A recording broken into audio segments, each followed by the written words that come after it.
예, 이제 오늘은 6번째입니다. 한자와 창세기이고요. 다음 주에는 제가 공룡에 관해서 말씀을 드리려고 합니다. 특히 아이들, 자녀들 좀 많이 데리고 오시면 도움이 되실 겁니다. 자, 이제 오늘은 창세기도 공부하고 한자도 배우는 시간입니다. 창세기 2장 7절에서 9절 말씀인데 함께 읽으시겠습니다. 시작. 여호와 하나님이 흙으로 사람을 지으시고 생기를 그 코에 불어넣으시니 사람이 생명이 된지라. 여호와 하나님이 동방의 에덴에 동산을 창설하시고 그 지으신 사람을 거기 두시고 여호와 하나님이 그 땅에서 보기에 아름답고 먹기에 좋은 나무가 나게 하시니 동산 가운데에는 생명나무와 선악을 알게 하는 나무도 있더라. 여러분, 지금 에덴 동산은 없어졌습니다. 왜냐하면 대홍수 때 다 파괴되었기 때문에 지금 남아있을 수가 없습니다. 그래서 남아있지도 않기 때문에 많은 사람들이 에덴 동산 이야기를 신화처럼 생각합니다. 실제 역사적인 사실이 아니었던 것처럼 생각하게 되는데, 이제 오늘 한자를 공부하시게 되면 이 모든 창세기의 기록이 역사적인 사실이라는 것을 다시 한번 확인하실 수 있게 될 겁니다. 여기가 어디죠? 예, 만리장성입니다. 가보셨습니까? 가보신 분? 예, 몇 분 계시는군요. 예, 저도 기회가 있어서 가봤습니다. 가봤는데요, 다리만 아픕니다. 예, 오늘 이제 이런 한자들이 성경과 무슨 관계가 있는지를 이제 차근차근 설명을 드리려고 합니다. 한자가 성경과 관계 있을 거라고는 꿈에도 생각하지 못했었습니다. 저도. 그런데 이 사실을 알고 나서 너무 많이 놀랐습니다. 지금부터 대략 4,300년 전쯤에 전 세계적인 대홍수가 있었던 것을 지난번에 말씀드렸었습니다. 그래서 대홍수 이후에 새로운 역사가 다시 시작되었는데요. 우리는 홍수 이전 세상을 잃어버리고 살고 있습니다. 그래서 그 홍수는 창조 후 1656년에 있었던 홍수였고, 그 홍수 끝나고 나서 노아의 후손 중에 아브라함, 이삭, 야곱의 후손이 오늘날 이스라엘 민족이고, 그 다음에 그 나머지 모든 민족들은 이 중간에서 다 갈라져 나간 겁니다. 그래서 중국 사람도 우리 아시아 모든 사람들이 다 이 중간에서 이제 갈라져 나갔다라고 보고 있습니다. 그래서 이제 홍수 이전에 세상을 우리가 잃어버렸는데요. 홍수에 대해서는 지난번에 자세히 말씀을 드렸었습니다. 그래서 전 세계적인 홍수로 이 세상이 완전히 파괴됐었던, 그때 이제 그 방주에 유일하게 한 가족이 타고서 살아남았죠. 노아의 가족입니다. 그때 몇 사람 살아남았죠? 예, 8명이 그때 살아남았다고 되어 있습니다. 그래서 함께 읽으시겠습니다. 시작. 곧 그날에 노아와 그의 아들 셈, 함, 야벳과 노아의 처와 세 자부가 다 방주로 들어갔고, 그래서 그 8명이 그때 살아남았고, 지금 지구상에 살고 있는 모든 사람들은 그 8명의 후손입니다. 그래서 우리는 홍수 이전 세상을 잃어버리고 이제 살고 있는데요. 여러분, 그 홍수 끝나고 나서 이제 전 세계로 이제 사람들이 흩어지게 되는데, 그 흩어진 이야기는 지난번에 잠깐 말씀을 드렸던 것으로 알고 있습니다. 그래서 이 홍수 끝나고 나서 이제 동쪽으로 아예 베링해를 건너간 사람들이 아메리카 인디언들이고, 그러면 이제 동쪽으로 가다가 야, 우리는 다리가 아파서 더 이상 못 가겠다 하고 여기로 쏙 들어온 것이 우리 조상들입니다. 그래서 금년이 단기로 4338년에서 이제 9년으로 되고 있는데, 그러니까 우리 민족의 시작이 지금부터 4,300년 전쯤이라면 그게 바로 성경에서 이야기하는 노아의 홍수 때쯤입니다. 그래서 대홍수 직후에 전 세계로 흩어진 사람들 중에 한 민족이 우리 민족이다라고 보셔도 틀리지 않습니다. 그리고 이제 지난번 제가 무궁화 말씀은 드렸었나요? 안 드렸었군요. 예. 이건 그냥 참고로 말씀드리는 건데요. 여러분, 우리 대한민국의 나라꽃이 무궁화죠. 근데 여러분이 무궁화하고 성경과 무슨 관계가 있는 거 아십니까? 여러분, 예수님을 상징하는 꽃이 있죠. 그래서 찬송가에도 샤론의 꽃 예수라고 나오죠. 그 샤론의 꽃 예수가 뭐냐면 이스라엘의 그 샤론 평야에 피는 그 로즈 오브 샤론이라고 해서 샤론의 장미꽃이거든요. 근데 우리는 장미꽃이라고 표현되어 있으니까 일반적인 장미꽃으로 알고 있는데 그렇지 않습니다. 이 샤론의 장미가 정확하게 무슨 꽃이냐면 무궁화 꽃입니다. 그래서 여러분, 이 무궁화 꽃이 바로 샤론의 장미입니다. 잘 모르셨죠? 그러니까 여러분, 놀랍게도 예수님을 상징하는 꽃이 무궁화 꽃인데 그 꽃을 우리 대한민국이 나라꽃으로 삼고 있는 겁니다. 기분 괜찮으시죠? 약간 얼떨떨하기도 하시죠? 왜 그걸 우리가 잘 상식처럼 몰랐을까요? 누가 안 가르쳐줘서 그런 겁니다. 그래서 여러분 이 무궁화에 대한 학명이 여기 시리아라고 써 있죠. 이 시리아가 이스라엘 북쪽에 있는 시리아 이쪽 지역입니다. 이쪽이 원산지입니다. 그래서 이쪽 지역의 옛날 유적 유물들을 발견해 보면 성벽이나 이런 곳에 무궁화 꽃잎, 나뭇잎 문양이 많이 발견됩니다. 예, 그냥 이것은 참고로 말씀드렸고요. 그 다음에 이제 동쪽으로 가다가 여기 땅 넓어 해 이러면서 살게 된 사람들이 누굽니까? 이게 이제 중국 사람들입니다. 예. 그런데 이 중국 사람들을 포함한 아시아 사람들이 한자를 함께 사용하고 있잖아요. 근데 여러분 이 한자를 발명한 사람들은 중국 본토 사람들이 아닙니다.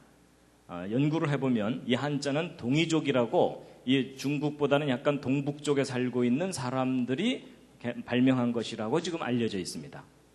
그럼 이쪽 사람들이 한자를 발명했다면 우리 조상일 가능성이 아주 높다는 얘기입니다. 그래서 이제 이 한자에 대해서 이제 말씀을 드릴 텐데요. 여러분 이 한자를 발명한 사람들이 성경대로라면 노아의 후손이겠죠. 그렇다면 한자 속에 뭔가 그 근거가 남아 있을 텐데 그 대표적인 예가 바로 이제 이 글자입니다. 이 글자는 제가 지난번에 말씀드렸었나요? 아니었군요. 그때 노아 홍수 이야기하면서 시간이 좀 없어서 이 부분은 빠뜨린 것 같습니다. 여러분 이 글자 무슨 글자이죠? 배선자입니다. 그래서 구조선, 유조선, 유람선 이럴 때 배선자인데 이 배선자를 분해를 해보면 배주자에 8팔자에 입구자 이렇게 되어 있는데 이 입구자는 사람의 입을 가리킬 때 쓰지만 사람의 숫자를 쓸 때도 씁니다. 그러면 배, 8사람 이렇게 되어 있습니다. 8사람이 탄 배. 뭐 떠오르는 배 있으시죠? 예, 성경 창세기의 내용을 아는 사람들은 이게 노아의 방주와 관련되어 있는 것을 생각해낼 수가 있거든요. 여러분 배홍수 때 8명 살아남았거든요. 신기하죠? 근데 이제 이 글자 한 글자만 말씀드리면 어떤 분들은 야, 그 수많은 한자 가운데 어쩌다 한 글자가 성경하고 맞으니까 잘도 껴다 맞췄다. 이제 이러는 분들이 혹 있으실 겁니다. 근데 여러분 어쩌다 한 글자 맞으면 제가 쑥스럽게 이걸 뭘 소개를 해드리겠습니까? 그렇죠? 예, 오히려 반발심이 들죠. 근데 여러분 거꾸로 한번 생각해 보세요. 여러분이 이 한자를 발명한 옛날 사람들이라고 생각해 보자고요. 그럼 배와 관련지어서 왜 하필이면 그 수많은 숫자 중에 8팔자를 썼느냐 하는 겁니다. 여러분 어떤 글자가 오랫동안 사용되고 널리 사용되려면 그 글자를 만든 근거가 확실해야 됩니다. 그렇죠? 그럼 무슨 뚜렷한 근거가 없는 한 8팔자를 배와 관련해서 쓸 이유가 없다는 겁니다. 근데 성경 스토리를 우리가 알면 노아의 홍수 사건이 너무나 중요한 사건이고 그때 8명 살아남은 것이 아주 분명한 사실이었기 때문에 만약에 노아의 후손들이 글자를 만들었다면 이와 같이 만들었을 가능성이 높은 겁니다. 근데 이제 이 글자만 설명드리면 이제 우긴다 그러실까봐 또 다른 글자도 보여드리면요. 여러분 이것은 홍수 그럴 때 그 홍자죠. 그랬을 때 이게 뭐냐면 물숫자하고 함께 공자입니다. 왼쪽이 물숫자죠. 그래서 이것을 풀이를 해보면 물로 함께 멸망당했다 또는 홍수 때에 함께 살아남았다 이렇게 풀이될 수 있는 그런 모양인데 이 함께 공자 밑에도 8팔자가 또 들어있습니다. 희한하게도 배와 관련지어서 물과 관련지어서 8팔이라는 숫자가 자주 발견됩니다. 그리고 이제 이 글자는 조금 어려운 글자입니다. 그 연혁 소개 그럴 때 그 연자인데요. 아마 어른들은 기억하실 겁니다. 개교 기념일이나 회사 창립 기념일 날 기념식을 하는 순서 중에 하나가 뭡니까? 다음은 연혁 소개가 있겠습니다. 뭐 이런 거 있죠. 그 회사의 역사 같은 걸 얘기할 때 쓰는 말이거든요. 역사와 관계된 글자입니다. 근데 이 글자를 풀이를 해보면 물숫자의 8팔자 입구자거든요. 홍수 후에 8사람으로부터 그 후손들이 이어져 내려갔다라고 하는 인류의 그 역사에 대한 이야기라고 볼 수 있는데 여러분 성경을 보면은 아라랏산에서 나온 노아의 그 8가족이 아마도 강을 따라서 아래쪽으로 내려가면서 정착하면서 살았을 거거든요. 그랬을 때 이 연자는 그 자체의 뜻은 물 따라 내려가다 이런 뜻을 가진 글자입니다. 그래서 아마 노아의 후손들도 물 따라 내려가면서 살았고 또 이 큰 산맥을 넘어서 동쪽으로 이제 이동을 해야 되거든요. 그럼 큰 산을 넘고 난 다음에는 강을 따라서 하류로 내려가면서 정착하면서 살게 됩니다. 그래서 그것과 관계된 글자일 거다라고 추정하고 있습니다. 그리고 이제 이 글자는요, 운반하다 그럴 때 반자입니다. 나를 반자인데 이걸 분해를 해보면은 이 왼쪽에 있는 요 글자가 손수자고 그 다음에 배주자, 여덟 팔자, 또 우자 이렇게 돼 있습니다. 그러니까 손으로 배에다가 8사람이 계속해서 뭔가를 옮기고 있는 것을 나타낸 글자입니다.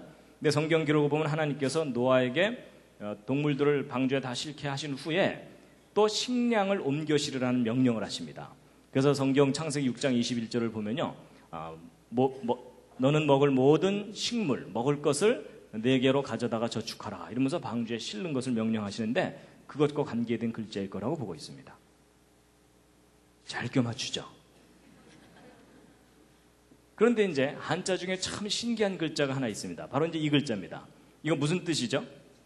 이게 지을, 조, 만들다라는 뜻을 가진 글자입니다. 그럼 도대체 저 글자가 무엇을 만드는 글자인가 하는 건데요. 여러분 이 글자를 분해를 해보면 이 흑토자의 삐침에 입구자의 책받침이라고 보통 배우셨죠. 한자 배우실 때. 근데 이제 우리가 보통 책받침이라고 배우지만 이것의 원형 글자가 이겁니다. 이게 뭐냐면 이게 터럭삼자입니다. 그래서 사람의 긴 머리카락을 의미합니다. 그리고 몸, 팔, 두 다리. 그래서 긴 머리를 가진 사람이 이렇게 착 하고 걷는 그런 모양을 나타낸 글자입니다.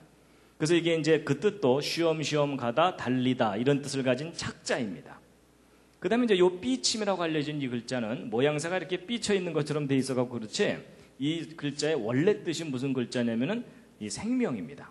생명을 표시하는 글자입니다. 그래서 생명할 때 그 날생자에도 여기 삐침 붙어 있죠. 근데 요 두 글자를 비교해 보면 그 뜻이 아주 분명해집니다. 여러분 이 왼쪽에 있는 호자가 무슨 호자일까요? 저게 집호 그래서 아파트 몇 동 몇 호 할 때 그 호자입니다. 그리고 이 시자는 뭐죠? 주검시라 그래서 사람 죽은 시체를 의미합니다. 그럼 여러분 왼쪽에 있는 건 사람이 살고 있는 집이고 오른쪽은 죽은 시체죠. 뜻이 정반대이잖아요. 근데 이 글자가 비슷한데 차이가 뭐냐면 요 위에 삐침 하나 차이죠. 그러니까 뭐가 없으니까 시체입니까? 생명이 없기 때문에 시체 이렇게 되는 겁니다. 그 뜻이 아주 분명해지죠. 그럼 여러분 이 글자가 이제 풀이가 됩니다. 보세요. 흙에 생명을 불어넣어서 말하고 걷게 한 것 이런 뜻입니다. 여러분 저 글자에 해당되는 사람은 딱 한 사람밖에 없습니다. 사람 중에는 누구죠?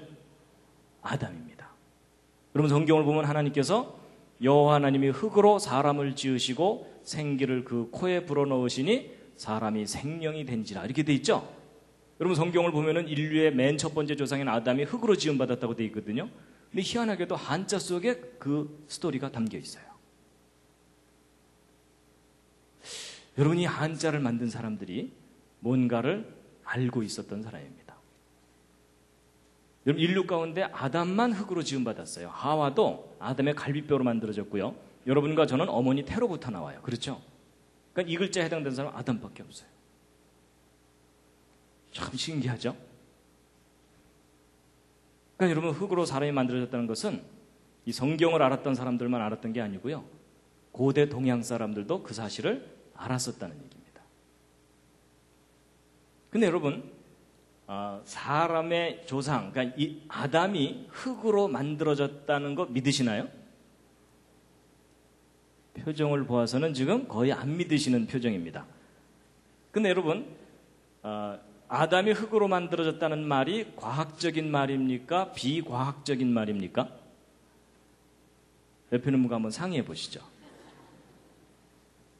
자, 아담이 흙으로 만들어졌다는 건 과학적인 이야기다라고 생각하시는 분. 예, 여러분 계시고요. 아니다, 이건 좀 비과학적인 이야기다. 예, 그럼 나머지 분들은요.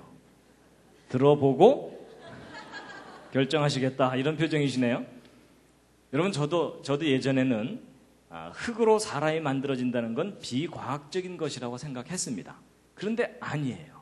여러분 흙으로 사람이 만들어졌다는 것은 과학적인 이야기입니다. 무슨 말이냐? 여러분 과학적이라는 것은 지난번에도 제가 어떤 말씀드렸지만 원인과 결과가 분명한 것이 과학적인 겁니다. 그렇죠? 자, 그럼 이제 생각해 보세요. 여러분 죽으면 무엇으로 돌아가십니까? 흙으로 돌아가시죠. 여러분 중에 혹시 플라스틱으로 돌아가실 분 계십니까? 여러분 모든 사람은 죽으면 다 흙으로 돌아갑니다. 맞죠? 그래서 여러분 신토불이란 말이 무슨 말이냐면 우리 몸과 흙은 서로 다른 게 아니다 그 얘기죠. 그래서 사람의 몸과 흙은 같은 성분입니다. 근데 사람이 죽으면 흙으로 가는 건 누구나 다 아는데 흙에서부터 사람이 만들어졌다는 건 잘 인정이 안 되시죠? 여러분 이해하실 수 있도록 설명을 해드리겠습니다. 보세요. 여러분 흙을 한 사 퍼서 어린아이들을 주면 어린아이들은 하루 종일 흙장난하고 놀다가 기껏 만드는 게 두꺼봐 이러면서 두꺼비 집 하나 만듭니다. 그렇죠? 근데 그 똑같은 흙을 한 사 퍼가지고 여러분을 드리면 여러분은 나름대로 그릇 하나씩 만드실 수 있을 겁니다. 그렇죠? 그리고 여러분 중에 정말 솜씨가 좋으신 분들은 이런 도자기도 만드실 수 있겠죠? 근데 여러분 그 똑같은 흙을 한 사 퍼서 반도체를 만드는 과학자들 갖다 주면 그 과학자들은 이 흙에서 모래를 뽑아내고 모래 속에서 실리콘을 뽑아내고 정제하고 가공해서 금보다 더 비싼 반도체 칩을 만들어냅니다. 자, 그럼 여러분 한번 생각해 보세요. 재료는 똑같은 흙이에요. 그렇죠? 그런데 왜 아이들은 두꺼비집, 어른들은 그릇, 전문가는 그보다 더 훨씬 훌륭한 반도체 칩을 만들어내는 거죠? 결과가 다르죠. 결과가 다른데 그 결과가 다른 원인이 뭐예요? 그 원인이 뭘까요? 예, 여러 가지 표현할 수 있지만 지혜와 능력의 차이예요. 맞죠? 여러분 똑같은 재료를 가지고 지혜와 능력이 클수록 더 훌륭한 작품이 나온다. 이거 상식이죠. 자, 그럼 이제 보세요. 이런 식으로 이제 가는데 여러분 제가 지난번에 제일 첫 번째 그 주제를 말씀드릴 때에 이 반도체 칩하고 이 생명체를 비교해 드린 적이 있었습니다. 뭐 이미 지나간 추억이 되셨겠지만 하여튼 그런 적이 있었습니다. 그때 제가 이 반도체 칩과 세포의 정보 저장 능력에 대해서 비교를 해드린 게 있는데 여러분 요 밑에 있는 칩 640권 새로 개발된 것 이 속에 책 2만 권을 집어넣는다 그랬죠? 근데 이 오른쪽 세포에는 대략 백과사전 1000권 정도의 유전 정보가 들어있다 그랬죠? 근데 여러분 숫자상으로는 왼쪽이 더 커 보이지만 여러분 이 세포를 반도체 칩 위에다가 올려놓으면 보여요? 안 보여요? 보이지도 않을 정도로 지극히 작은 곳에 1000권이 들어있는 거예요. 그럼 여러분 이 둘을 똑같은 크기로 비교하면 이 오른쪽 세포가 1억 배가 넘습니다. 여러분 어느 게 더 훌륭한 작품인지 구별이 되시죠? 이거 구별 못하시는 분들은 잘 돌봐드려야 됩니다. 근데 여러분 이 반도체 칩이나 세포나 똑같이 재료가 뭐예요? 흙이에요. 그렇죠? 그렇다면 인간보다 훨씬 뛰어난 지혜와 능력이 있다면 흙으로 사람을 만드는 일이 가능하다, 불가능하다요? 가능하다라는 겁니다. 그래서 여러분 보세요. 어린아이 두꺼비집, 어른 그릇, 전문가 반도체 칩, 이보다 더 훨씬 뛰어난 지혜와 능력이 있다면 흙으로 생명을 만드는 일이 불가능한 일이 아니다라는 겁니다. 그렇죠? 중요한 요점은 지혜와 능력이 문제이지 흙으로 사람이 만들어지는 일은 불가능한 일이 아닙니다. 이해가 되시나요? 하여튼 저는 그렇게 우기고 살고 있습니다. 그래서 흙으로 사람이 만들어졌다는 것은 과학적인 이야기다라고 저는 생각합니다. 자, 여러분 지금부터 이제 소개해드린 이 한자 이야기는 바로 이 책입니다. 창세기의 발견이라는 꽤 오래전에 나온 책인데 사람들에게 널리 알려지지를 않았습니다. 그동안. 그래서 C.H. 강이라고 하는 중국계 목사님과 에델 넬슨이라는 미국인이 그동안 발표된 논문 여러 가지 자료들을 종합해서 한자와 성경과의 관계를 밝혀낸 책입니다. 근데 이 책을 그대로 번역한 책이 이제 창세기와 중국 문자라는 책입니다. 근데 아쉽게도 이 책은 절판이 됐습니다. 예. 그리고 이제 그 밖에 다른 책들이 이제 나와 있습니다. 자, 여러분 이 빨간색 이게 뭘까요? 예, 중국 지도입니다. 그 옆에다 이제 한국을 딱 붙여놓으면 분명해지죠? 그래서 코리아, 차이나. 그래서 크기가 하도 차이가 나서 차이나입니다.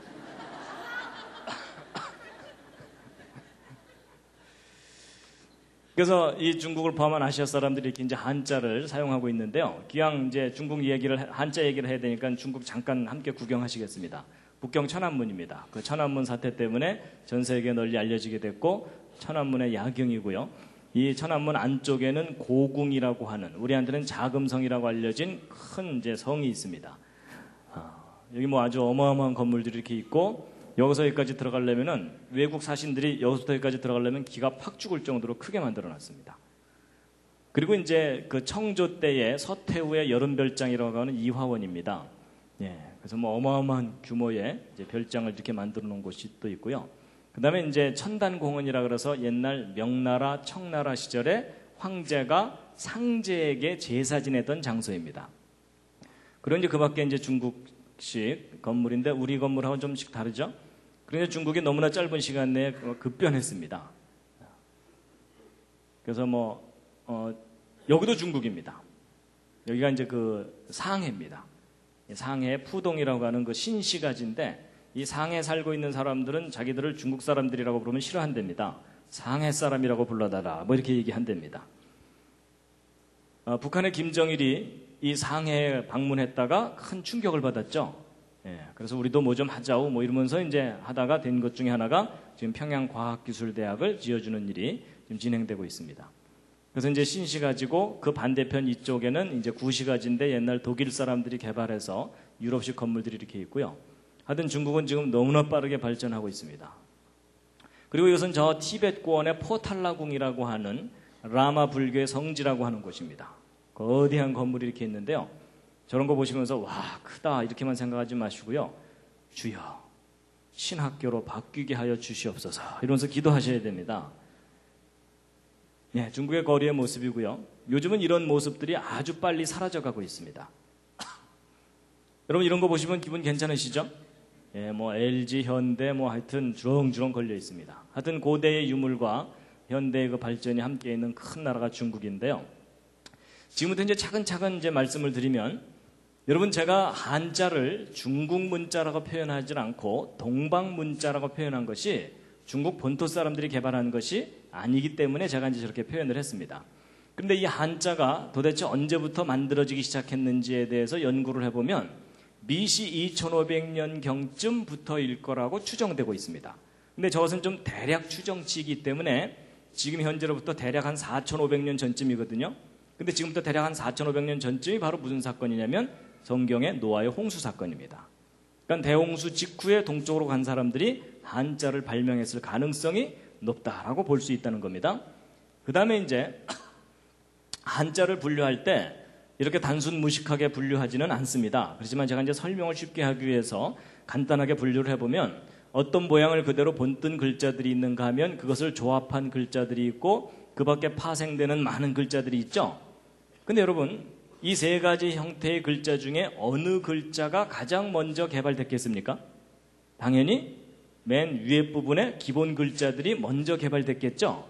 이게 무슨 얘기냐면 이 한자를 발명해낸 그 처음 사람들의 생각을 읽어내려면 기본적인 글자들을 중심으로 분석해보면 된다. 그 뜻입니다. 동의가 되시죠? 예. 그리고 이제 중국 역사도 좀 제가 정리를 해드리면요.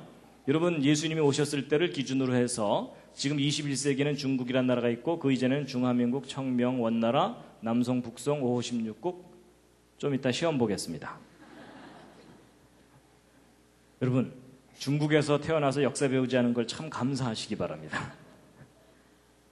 거기에 비하면 우리나라 역사 참 심플합니다. 그렇죠? 예. 근데 여러분 보통 우리가 중국의 역사가 아주 오래된 것처럼 배우시죠. 그래서 보통 막 BC 6000년, 7000년 막 거의 만년의 역사를 가진 것처럼 배우시죠. 근데 여러분 그런 거에 속지 마시기 바랍니다. 여러분 역사라는 게 있고 선사라는 게 있습니다. 히스토리와 프리히스토리가 있는데 여러분 역사와 선사를 구별하는 기준이 뭐죠?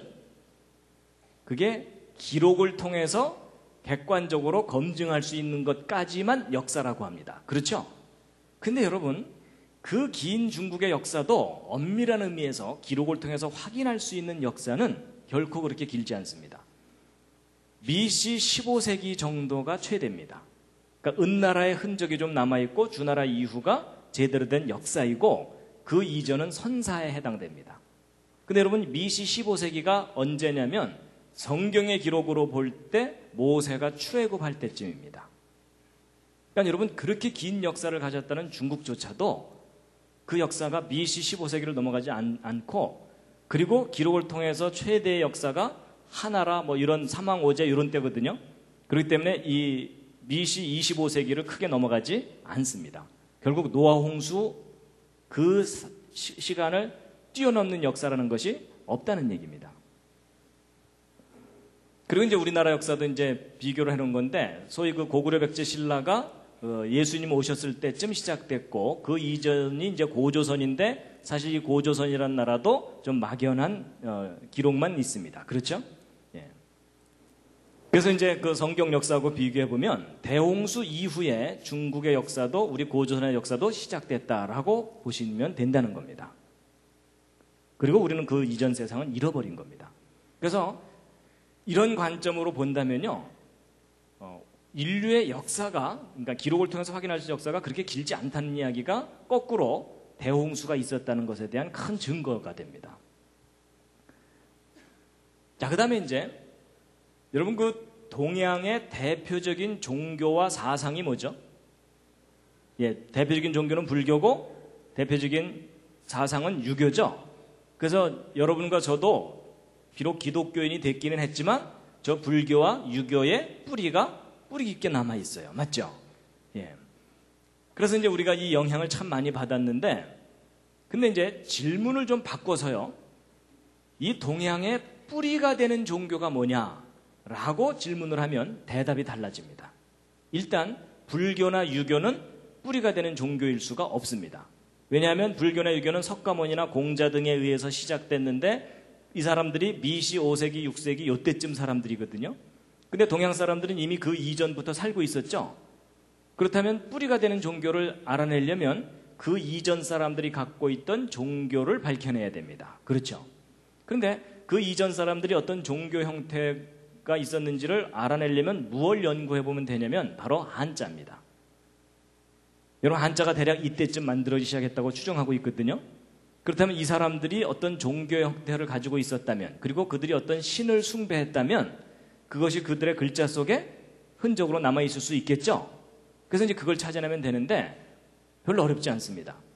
그것을 알아내려면 종교, 제사, 기도 이런 것과 관계된 한자들을 분석해 보면 됩니다. 자, 다 같이 한번 써보시겠습니다.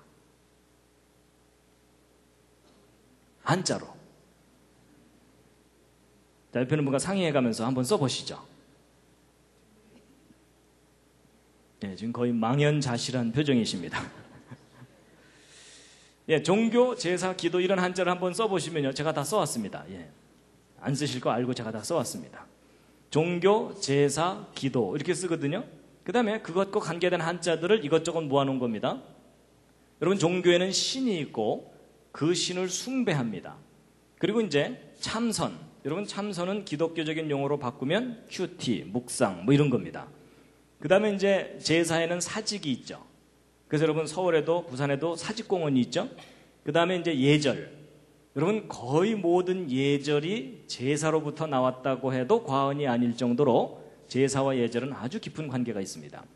그 다음에 이제 기도할 때 우리가 복을 받기를 빌고 화가 내리지 않기를 빌고 도움을 빌고 이렇게 되죠. 자, 그런데 여러분 퀴즈입니다.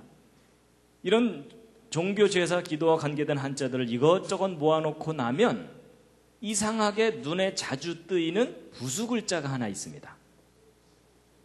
단어마다 꼬박꼬박 하나 두 개씩 들어있죠. 무슨 글자입니까? 그거요. 그렇죠? 그거. 예. 그런데 여기서는 보일시만 이러시는데 제가 어디 갔더니 아무 소리도 못 하시더라고요. 그거 이러시더라고요. 근데 바로 이 글자입니다.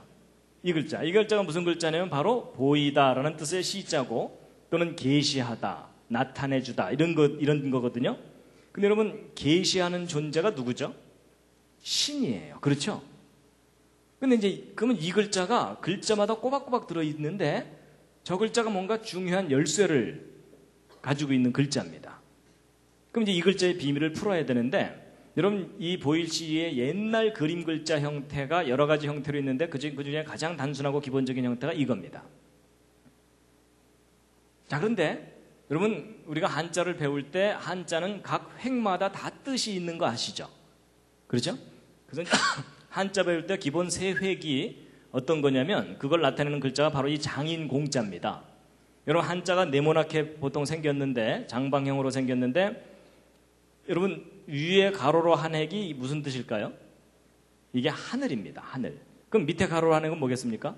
땅입니다. 그리고 위에 가로로 내리그은 획은 뭘까요? 이게 사람입니다. 이게 기본 세 획이거든요. 그럼 이 관점으로 이 글자를 한번 보시면 여러분 위에 한 획이 뭐죠? 하늘. 그 다음에 사람, 사람이죠? 하늘 몇 사람이요? 세 사람. 하늘 세 사람. 그러면 혹시 뭐 관련해서 뭐 떠오르는 거 없으십니까? 예, 성경을 보면 이 우주를 창조하신 창조자 하나님이 사람에게 세 가지 모습으로 하나님 자신을 표현을 하셨습니다. 그 세 가지 모습이 뭐냐면 아버지로서 성부 하나님, 그 다음에 아들로서 아들의 모습으로서 사람의 모습으로 이 땅에 방문하셨던 예수 그리스도 성자 하나님, 그리고 세 번째는 성령 하나님이죠. 그런데 우리가 알고 있는 그 삼위 하나님이라는 개념하고 뭔가 글자 모양이 통해요. 그렇죠? 그렇다면 고대 사람들도 신에 대해서 정확한 지식을 갖고 있을 수 있었을 텐데, 근데 이제 이 글자만 설명드리면 우긴다 그러실까봐 제가 이제 한 글자 더 알려드리면요. 여러분 하나님의 삼위 중에 성부, 성자, 세 번째가 뭐죠? 성령이죠. 근데 그 령자 쓸 줄 아십니까? 한자로? 이건 포기하셔야 됩니다. 왜냐하면 쓰기보다는 한참을 그려야 됩니다. 복잡하죠? 그래서 이게 이제 성령, 영혼 그럴 때 그 영자인데, 여러분 보세요. 이 글자 잘 보시면 가운데 입구자가 몇 개가 있나요? 3개가 있죠. 여러분 저 입구자는 사람의 입을 가리킬 때도 쓰지만 사람의 숫자를 셀 때도 쓴다 그랬죠? 그럼 3사람이죠. 희한하게도 어떤 신적인 존재와 관계된 글자들이 이상하게도 3사람이 나타나 있어요. 항상. 그리고 이제 그 중에서도 요 밑에 있는 글자 이게 뭐냐면 무자거든요. 이게 보통 무당 그럴 때 쓰는 그 무자입니다. 근데 여러분 무당이라고 하면 기독교에 반대되는 것처럼 일반적으로 생각하죠. 근데 그런 편견을 좀 버리고, 여러분 무당이라는 존재의 원래 역할이 뭡니까? 신과 인간을 연결시켜주는 존재예요. 그렇죠? 근데 여러분 이 무자 자체만 다시 한번 들여다보세요. 이 무자를 보시면 위에 한 획이 뭐라 그랬죠? 하늘, 땅, 사람인데 2사람이 더 있죠. 여기도 몇 사람이에요? 여기도 3사람이에요. 뭔가 공통점이 있죠. 그렇다면 이 모든 것들을 종합해 볼 때 이 보일시라는 종교, 제사, 기도와 관계된 글자에 꼬박꼬박 나타나는 이 글자가 고대 동양 사람들이 그들이 숭배하던 신 또는 신과 관계된 뭔가 중요한 것을 나타낸 글자일 가능성이 높다라고 해도 큰 무리가 없겠죠. 아니면 말고요. 제가 조심스럽게 얘기하는 겁니다. 자, 그런데 그럼 이 글자가 그거 관계 있다라고 좀 우리가 좀 어느 정도 타당성이 있다고 생각한다면, 한자 중에 성경 창세기 이야기를 모르면 안 풀리는 글자가 참 많아요. 그 중에 아주 대표적인 글자가 뭐냐면 바로 이 글자입니다. 여러분 저건 무슨 글자죠? 예, 금지하다라는 금자입니다. 여러분 청소년 시절에 한 맺히는 글자 아닙니까? 그렇죠? 예, 호기심에 한번 들어가 보고 싶은데 미성년자 출입 금지 뭐 이렇게 돼 있는 거예요. 그리고 요즘은 이제 차가 많아져 갖고 골목마다 주차 금지. 여러분 사람이 자기가 마음껏 뭔가를 하고 싶은데 그거 못하게 하면 한이 맺혀요. 그렇죠? 그래서 여러분 우리로 하여금 한 맺히게 하는 글자가 저 금할 금자인데, 여러분 이 금지하다라는 금자를 일반적으로 풀이하면 숲을 님자에 보일 시자거든요. 근데 여러분 숲이 보이다, 숲이 보이다, 이거 하루 종일 생각해도 하지 말아라는 뜻을 가져야 될 뚜렷한 이유가 떠오르질 않아요. 근데 여러분 이 글자는 이렇게 풀면은 안 되고요. 이 숲을 님자 자체가 나무가 몇 개가 있어요? 2개가 있죠. 그럼 이 2개를 나무를 따로따로 해놓고 나면 풀려요. 2개의 나무와 그리고 신과 관계된 무엇이라 그랬죠? 그럼 여러분 성경 창세기 이야기를 알면은 여러분 에덴 동산 중앙에 2 나무 있었죠. 그렇죠? 생명나무와 선악을 알게 하는 나무, 그리고 하나님. 그러면은 뜻이 뭐예요? 하지 말아라. 여러분 에덴 동산 사건을 우리가 알면, 여러분 하나님께서 아담과 하와에게 모든 걸 다 허락하셨는데 맨 처음에 딱 하나 금하신 게 있었어요. 뭐였죠? 선악을 알게 하는 나무의 실과는 먹지 말아라. 내가 먹는 날에는 반드시 죽을 것이다. 그래서 여러분과 저는 지금 다 죽어요. 그렇죠? 근데 아담과 하와가 그걸 따먹었어요. 따먹고 나서 에덴 동산에 쫓겨납니다. 근데 쫓아내실 때 하나님께서 또 하나 금하신 나무가 있어요. 그게 뭐죠? 생명나무예요. 그래서 생명나무 가는 길을 천사들과 화염검으로 지키게 하셨어요. 그래서 여러분 그 창세기 에덴 동산 이야기를 다 정리해 보면 하나님께서 인간에게 모든 걸 다 허락하셨는데 딱 두 가지 금한 게 뭐예요? 선악을 알게 하는 나무와 생명나무. 그 두 나무와 하나님. 그럼 합치면 뜻이 뭐예요? 하지 말아라. 잘 껴맞추죠. 그런데 여러분 그렇게 풀이될 수 있는 모양을 하고 있는 게 너무 신기하지 않으세요? 아니 생각해 보세요. 나야 에덴 동산 이야기를 아니까 나무 두 개 이렇게 그려놓고 하늘에서 오신 세 분 이러면서 상대방을 딱 보여줬는데 상대방이 이게 뭔 소리요? 이러면은 그 글자 사용할 수 있어요 없어요? 할 수 없어요. 근데 내가 나무 두 개 그려놓고 하늘에서 오신 세 분 이러면서 상대방을 딱 보여줬더니 상대방이 뭐라고 알아듣는 거예요? 하지 말아라. 이게 지금 수천 년 동안 사용되어 왔다는 얘기는 이걸 사용한 사람들이 그 이야기를 서로 알고 있었어야만 가능한 일이에요. 맞죠?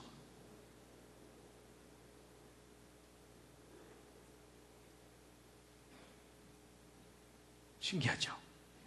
근데 이제 이 글자만 또 알려드리면 또 우긴다 그러실까봐 제가 관련된 글자들을 더 알려드리면요. 여러분이 하나님이 금하신 나무에 사람이 다가간 겁니다. 이게 누구겠어요? 하와가. 그래서 가서 봤더니 성경에 뭐라고 써있죠? 보암직도 하고 먹음직도 하고 지혜롭게 할 만큼 탐스러운지라 이렇게 돼 있어요.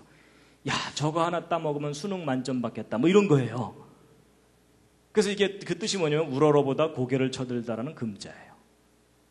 이 밑에 있는 글자가 더 리얼해요. 보세요. 여러분 하나님이 금하신 그 두 나무에 여자가 다가갔죠? 이 여자 누굴까요? 하와. 그렇죠? 그래서 여러분 이게 무슨 뜻일까요? 놀라지 마세요. 이게 탐내다 욕심을 부리다라는 람자예요. 여러분 지금 좀 소름이 좀 돋지 않으세요?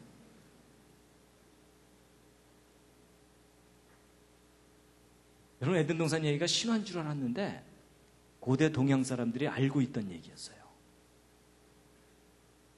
근데 이제 탐내고 욕심 부린 걸로 끝났으면 다행인데 드디어 행동 개시. 하나님이 금하신 그 두 나무에 손을 갖다 댄 거예요. 이게 뭐냐면 만지다 가까이 하다라는 마자예요. 이건 가릴 엄자인데 귀신이 자기 정체를 숨기고 뭐 이런 의미로 볼 수 있어요. 그리고 여러분 에덴 동산에 등장하는 우리의 왼수 있죠. 뭐예요? 뱀, 비암. 그렇죠? 예. 여러분 그 뱀이 하와를 유혹하잖아요. 근데 계시록에 보면 그 뱀의 정체가 나옵니다. 함께 두 줄만 읽겠습니다. 시작. 옛 뱀 곧 마귀라고도 하고 사단이라고도 하는 온 천하를 꿰는 자라. 이렇게 돼 있죠? 여러분 옛 뱀이 뭐냐면 그 에덴 동산의 그 뱀입니다. 그 뱀이 정체가 곧 뭐라고요? 마귀. 여러분 마귀 좋아하세요? 싫어하시죠? 근데 여러분 마귀자 쓸 줄 아세요? 한자로? 여러분 마귀자 이렇게 써요. 마귀. 그래서 여러분 이게 악마, 사탄인데 잘 보세요. 두 나무와 관계된 귀신. 그게 악마예요. 지금 계속 놀라고 계시죠? 자기 정체를 숨기고. 그 다음에 귀신은 뭐냐? 여러분 보세요. 이 귀신 귀자에 요 밭전자 있죠? 지금 우리가 이제 밭전자라고 알려져 있지만 이 글자의 옛날 원형 글자들을 연구해 본 분들이 이것은 에덴 동산을 표시하던 글자구나. 어떤 특별한 장소. 이제 그걸 알게 됐어요. 그래서 여러분 귀신은 뭐냐면 에덴 동산에 어떤 살아있는 것이 사람에게 비밀스럽게 접근한 존재. 이게 귀신이에요. 그래서 이제 한자 중에 이제 몇 가지 기본 글자들을 먼저 알려드리면요. 이 밭전자가 아까 말씀드린 대로 어떤 특별한 장소를 표시하던 글자인데 우리가 지금은 밭이라고 알려있지만 원래 에덴 동산을 나타내던 글자이고요. 이 선역서자는 여러분 에덴 동산에 있던 첫 번째 사람입니다. 이게 사람 인자의 옛날 형태거든요. 에덴 동산의 첫 번째 사람이 누구죠? 아담이죠. 그래서 이 선역서자는 지금은 선역서자지만은 아담, 남자를 표현하는 글자입니다. 근데 왜 선역서자로 지금 쓰느냐? 저것도 관련이 있다고 보고 있어요. 여러분, 동양 사람들이 볼 때 에덴 동산은 어느 쪽 방향이에요? 서쪽 방향이에요. 그렇죠? 그래서 이제 관련이 있다고 보고, 그 다음에 이제 뼈골자입니다. 여러분, 아담의 갈비뼈로 하와를 만들었죠? 성경을 보면. 그럼 여러분, 저 뼈골자는 누구를 나타내는 글자겠어요? 여자, 하와. 그래서 지금은 뼈로 알려져 있지만 하와입니다. 그래서 이제 여러분, 아담의 갈비뼈로 하와를 만드는 장면을 이제 좀 자세하게 설명을 드릴 텐데요. 일단 성경에 써 있는 내용 뭐라고 써 있는지 한번 유심히 한번 읽어보시기 바랍니다. 시작.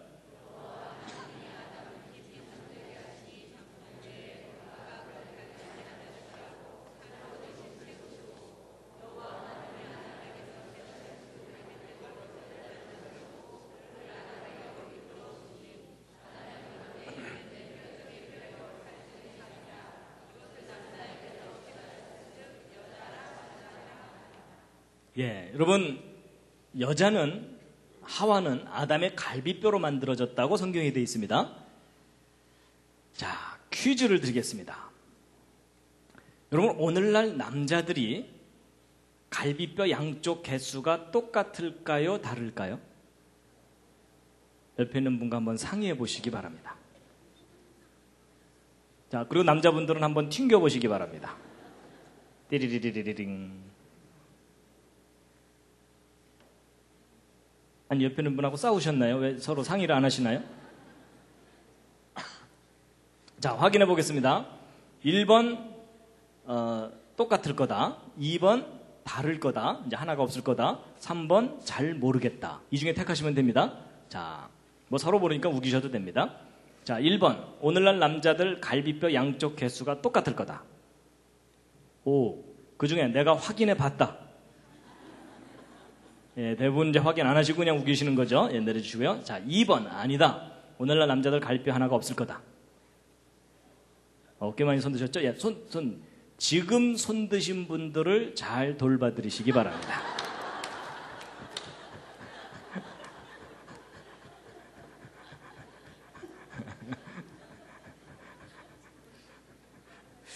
왜 손 드셨습니까? 아담의 갈비뼈로 하와를 만들었으니까 남자들은 갈비뼈 하나 없어야 된다. 이 생각 때문에 손 드셨죠? 예, 하여튼 옆에서 잘 돌봐드리시기 바랍니다. 여러분, 저는 과학을 공부하고 또 성경을 믿고 그러다 보니까 신앙의 과학화를 부르짖는 사람 중에 하나입니다. 여러분, 하나님이 창조하신 세상의 원리와 법칙을 정확하게 모르면, 그러니까 쉽게 얘기하면 과학을 잘 모르면 미신, 맹신, 불신 이런 게 생기게 돼 있어요. 아주 그 대표적인 예가 바로 이 갈비뼈 얘기입니다. 오늘날 남자들 갈비뼈 양쪽 개수 똑같습니다. 똑같아요. 그러면 성경 틀린 거 아니냐? 아니에요, 여러분. 그거 잘 이해하셔야 돼요. 여러분, 아담의 갈뼈를 꺼냈다고 해서 그 후손들이 갈뼈가 없질 않아요. 여러분 생각해 보세요. 아담 갈비뼈 꺼냈다 그래서 아담과 하와가 자식을 낳으면 애가 갈비뼈가 하나 없어서 나올까요?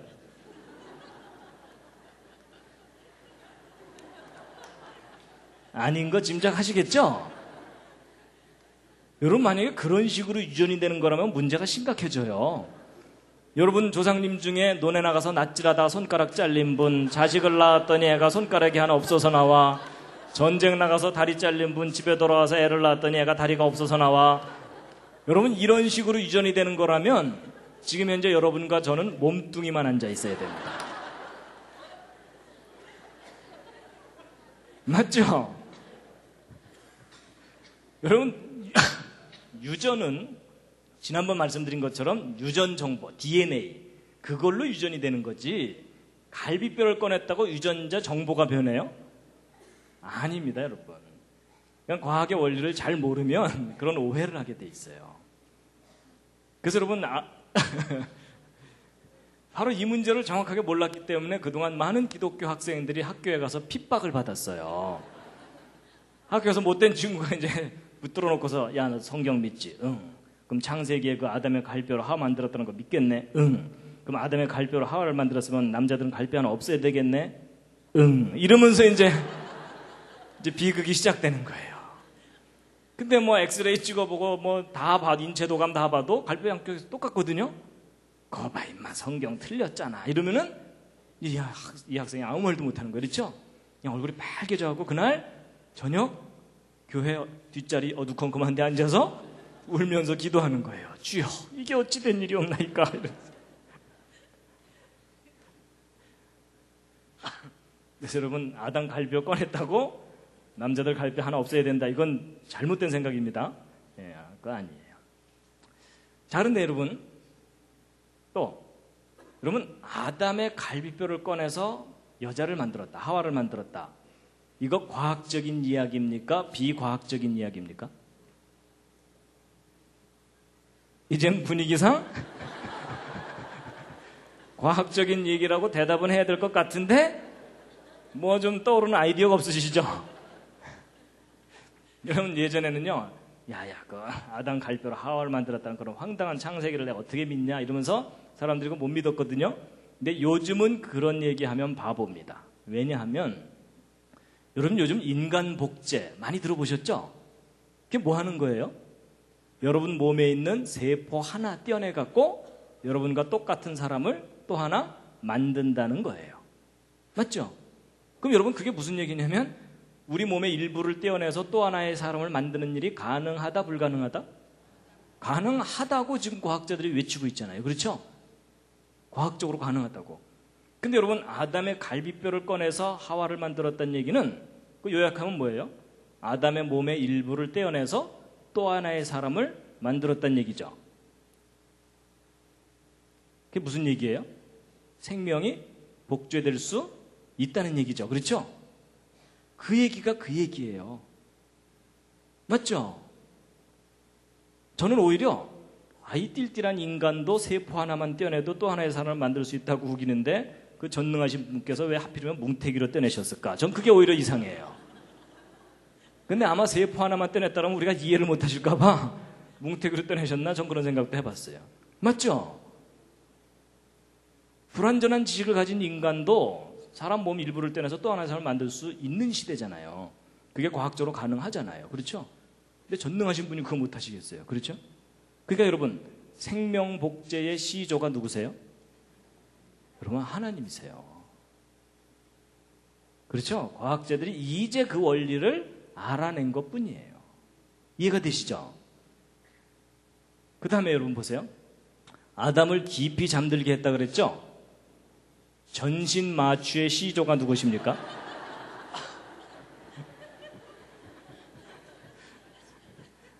여러분 요즘은 마취 기술이 개발돼서 쉽게 마취들을 잘 하지만 옛날에 얼마 전까지 마취제 개발된 지 얼마 안 됐어요. 그 이전에는 수술할 때 어떻게 했겠어요? 막 다리 썩어 들어가는 사람들 그냥 묶어놓고 톱으로 자르는 수밖에 없어요. 맞죠?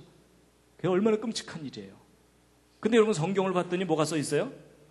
갈비뼈를 꺼내는 치명적인 수술을 해도 모를 정도로 깊이 잠들었다고 돼 있죠? 그렇다면 인간이 죽지는 않으면서도 고통을 느끼지 않으면서 긴 시간 동안 잠들어 있을 수가 있다는 얘기죠. 그게 마취제를 개발한 동기 중에 하나예요. 참 희한하죠? 성경이 훨씬 먼저고 훨씬 과학적인 이야기가 되어 있습니다.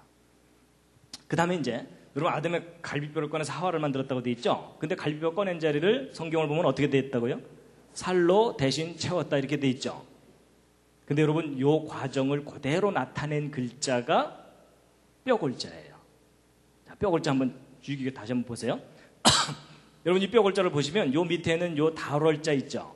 근데 이제 한자 배우시는 분들은 알지만 달월자 중에도 하늘에 있는 달을 나타내는 달월자도 있지만 살육자를 줄인 달월자가 있어요. 그걸 육달월이라고 해요. 그래서 요거는 육달월에 해당되는 달월자입니다. 그 다음에 요것이 덮는다라는 뜻을 가진 덮을 멱자거든요. 그럼 여러분 요 뼈골자 잘 보세요. 아담 가슴 속에 무언가를 꺼냈어요. 꺼내고 살로 대신 채우고 덮었어요. 그래서 거기서 꺼낸 게 뭐예요? 뼈죠. 그 뼈로 누굴 만들었어요? 하와를 만든 거예요. 잘 껴 맞추죠. 그런데 여러분 그렇게 설명될 수 있는 모양을 하고 있는 것이 참 신기하죠. 여러분 지금은 여기 이렇게 꺾어진 거로 이렇게 되어 있지만 옛날 그림 글자 중에는 이게 드립자로도 되어 있어요. 아담 가슴 안쪽에 손을 집어넣어서 꺼낸 그런 거예요. 그거 참 신기하죠? 자, 이제 제일 중요한 퀴즈를 또 하나 이제 드릴 겁니다. 재미있는 퀴즈입니다. 이번 퀴즈는 뭐냐면요. 여러분, 이제 우리는 성경 보통 읽으면서 하나님께서 뭐 꺼내서 만드셨는가 보다 이렇게 그냥 넘어가 버리잖아요. 근데 여러분 좀 더 구체적으로 생각해 보세요. 여러분, 하나님께서 아담의 갈비뼈를 꺼내셨잖아요. 근데 꺼낼 때 어떤 방법으로 꺼내셨을까? 그런 거 생각해 보신 적 없으시죠? 그렇죠? 근데 오늘 한번 생각해 보세요. 자, 제가 보기를 드립니다. 자, 1번. 하나님은 워낙 전능하시니까 그냥 말씀만 하시는 거예요. 아담 딱 잠들게 해놓으신 다음에 갈비뼈 나와라. 그랬더니 갈비뼈 하나가 동동동 떠서 나오더라. 그래서 1번 동동동. 자, 1번 동동동입니다. 자, 2번은 뭐냐? 뭐 전능하셔서 말씀으로만 하실 수도 있지만 그래도 손수 막 흙으로 사람을 만드시고 이런 걸로 보아서 손수 뭔가를 하셨을 것 같아요. 그래서 아담을 딱 잠들게 하신 후에 가슴 속으로 손을 쑥 집어넣어서 갈뼈를 툭 꺼내는 거예요. 근데 이제 여러분 그 SF 영화 같은 거 보면은 사람 몸속에 손을 쑥 집어넣었다 꺼내는데도 감쪽 같은 거 있죠. 그렇죠? 자, 그래서 2번 SF. 그다음에 이제 3번은 뭐냐? 여러분, 아무래도 갈비뼈 꺼내려면 가슴을 절개해서 열어야 되죠. 그리고 갈비뼈 꺼내고 살로 대신 채우고 덮기만 하면 되는 게 아니라 살이 벌어지니까 꼬매야 돼요. 그렇죠? 그래서 3번 정식 외과 수술. 자, 이 셋 중에 어느 것인지 옆에 있는 분과 한번 또 상의해 보시기 바랍니다. 자, 1번 동동동, 2번 SF, 3번 정식 외과 수술.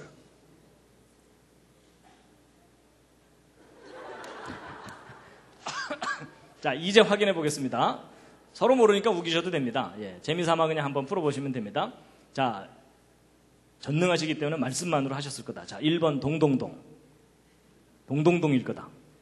자, 지금 손 드신 분들은 만화를 많이 보신 분들입니다. 내려주시고요. 자, 2번 아니다. 말씀만으로 하셨으면 손을 직접 넣는데 솜씨는 좋아갖고 감쪽같이 하셨을 거다. 자, 2번 SF. 자, 지금 손 드신 분들은 공상과학 영화를 많이 보신 분들입니다. 자, 내려주시고요. 자, 3번 정식 외과 수술하셨을 거다. 자, 지금 손 드신 분들은 하나님의 전능하심을 잘 안 믿는 분들입니다. 하나님께서 직접 피 튀겨 가시면서 천사들한테 겸자 어디 있어 겸자 뭐 이러면서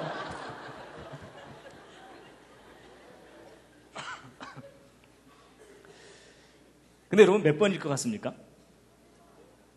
저는 나름대로 근거가 있습니다. 제 생각에는 저도 이제 올라가서 확인해 봐야 돼요. 아담 만나서 확인해 봐야 되지만 제 생각에는 3번이에요. 정식 외과 수술. 왜냐하면 한자에도 좀 그 흔적이 있는데요. 살로 대신 채우고 덮었다고 돼 있죠. 그럼 덮었다는 얘기는 열었으니까 덮었겠죠.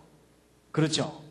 그래서 여기에 이제 흔적이 있는데 그보다 더 중요한 단서가 더 확실한 단서가 뭐냐면요.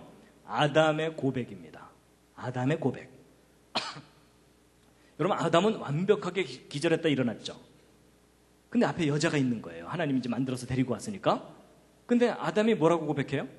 이는 내 뼈 중에 뼈요, 살 중에 살이라고 얘기를 하죠.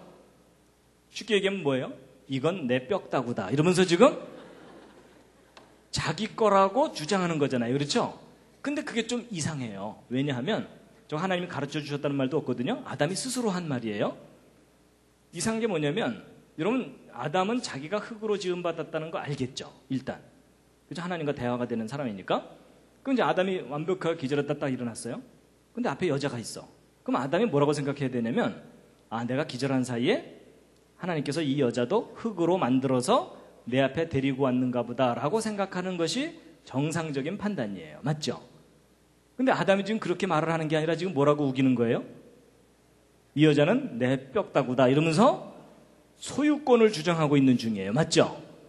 그럼 여러분, 아담이 이 자기 거라고 우기려면 뭔가 근거가 있어야 되잖아요. 그래서 제가 생각해 봤더니 아마도 상황이 이런 것 같아요. 아담이 기절했다 딱 일어났어요.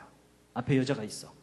감탄할 틈도 없이 옆구리가 욱신욱신 쑤시는 거예요.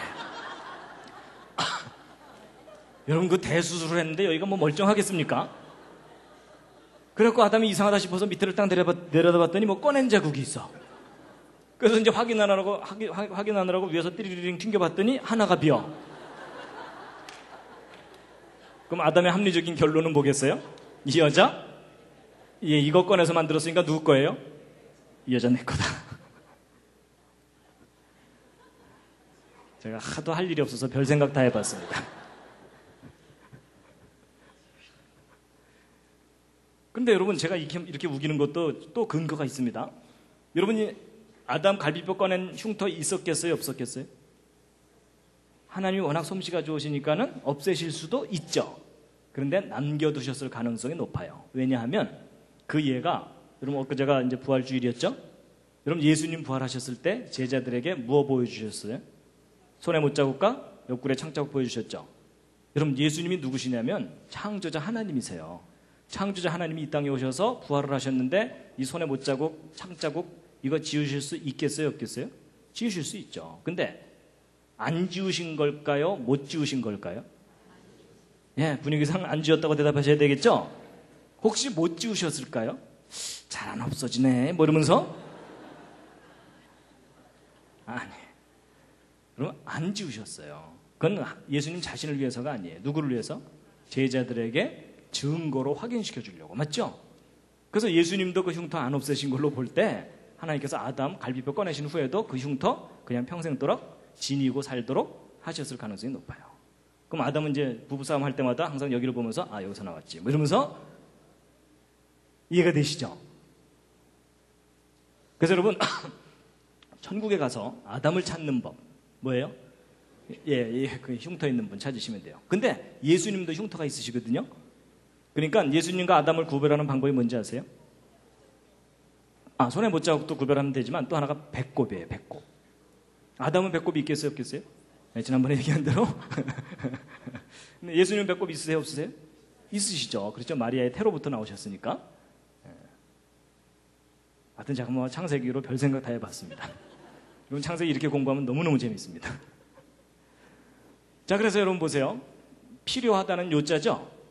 필요할 요자인데 여러분 사람이 살다 보면 필요한 게 정말 많잖아요. 뭐 아파트도 필요하고 다 필요하잖아요. 그런데 가장 필요한 게 뭔지 한자에 잘 나타나 있는데 여러분 아까 말씀드린 대로 풀이하면 이게 다 풀려요. 아담에게 누가 필요해요? 여자가. 여러분 성경을 보면요. 하나님께서 아담 만드신 다음에 곧바로 하와를 만들어주지 않으시고 동물들 이름 짓게 하셨어요. 맞죠? 그러니까 그리고 나서 여자를 만들어줬거든요. 그래서 여러분 그걸 순서를 잘 보면요. 남자들에게는 사명이 먼저고 그 다음에 여자예요. 그렇죠?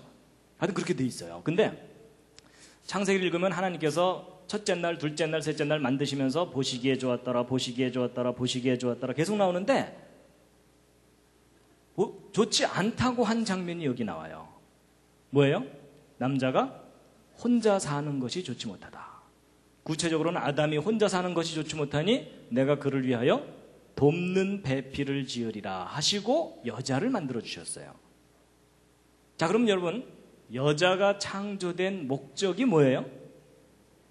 누구를 돕는 배필? 남자를 돕는 배필로 만드신 거예요. 맞죠? 근데 기분 좋으세요? 안 좋으세요? 표정이 별로 안 좋으신 것 같아요.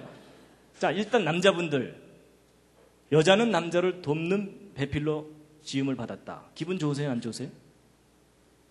좋으신데 표정 관리하기가 힘드시죠? 자, 근데 이제 이번엔 여자분들. 여러분 여자분들 여자는 남자의 돕는 배필로 지음을 받았다. 기분 좋으세요? 나쁘세요? 별로 안 좋으시죠? 예. 여러분 기독교 여성 해방론자들이 제일 싫어하는 성경 말씀 중에 하나가 저거예요. 왜 남자가 주연이고 여자가 조연이냐 이러면서 아주 싫어하거든요. 근데 여러분 그거는 오해입니다. 여러분 이 돕는 배필을 정확하게 모르기 때문에 오해를 하시는 거예요. 여러분 저거 절대로 기분 나빠하실 일이 아니에요. 자, 여러분 제가 돕는 배필이 뭔지를 알려드릴 텐데요. 제 질문에 한번 대답을 해보세요.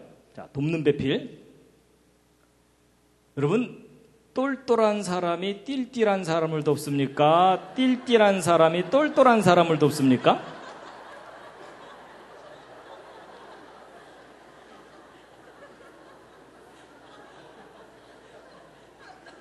아니 웃지만 마시고 빨리 대답해 주세요. 여러분 똘똘한 사람이 띨띨한 사람을 도와요? 띨띨한 사람이 똘똘한 사람을 도와요? 예. 지금 수십 년 묵은 채증이 내려가시죠?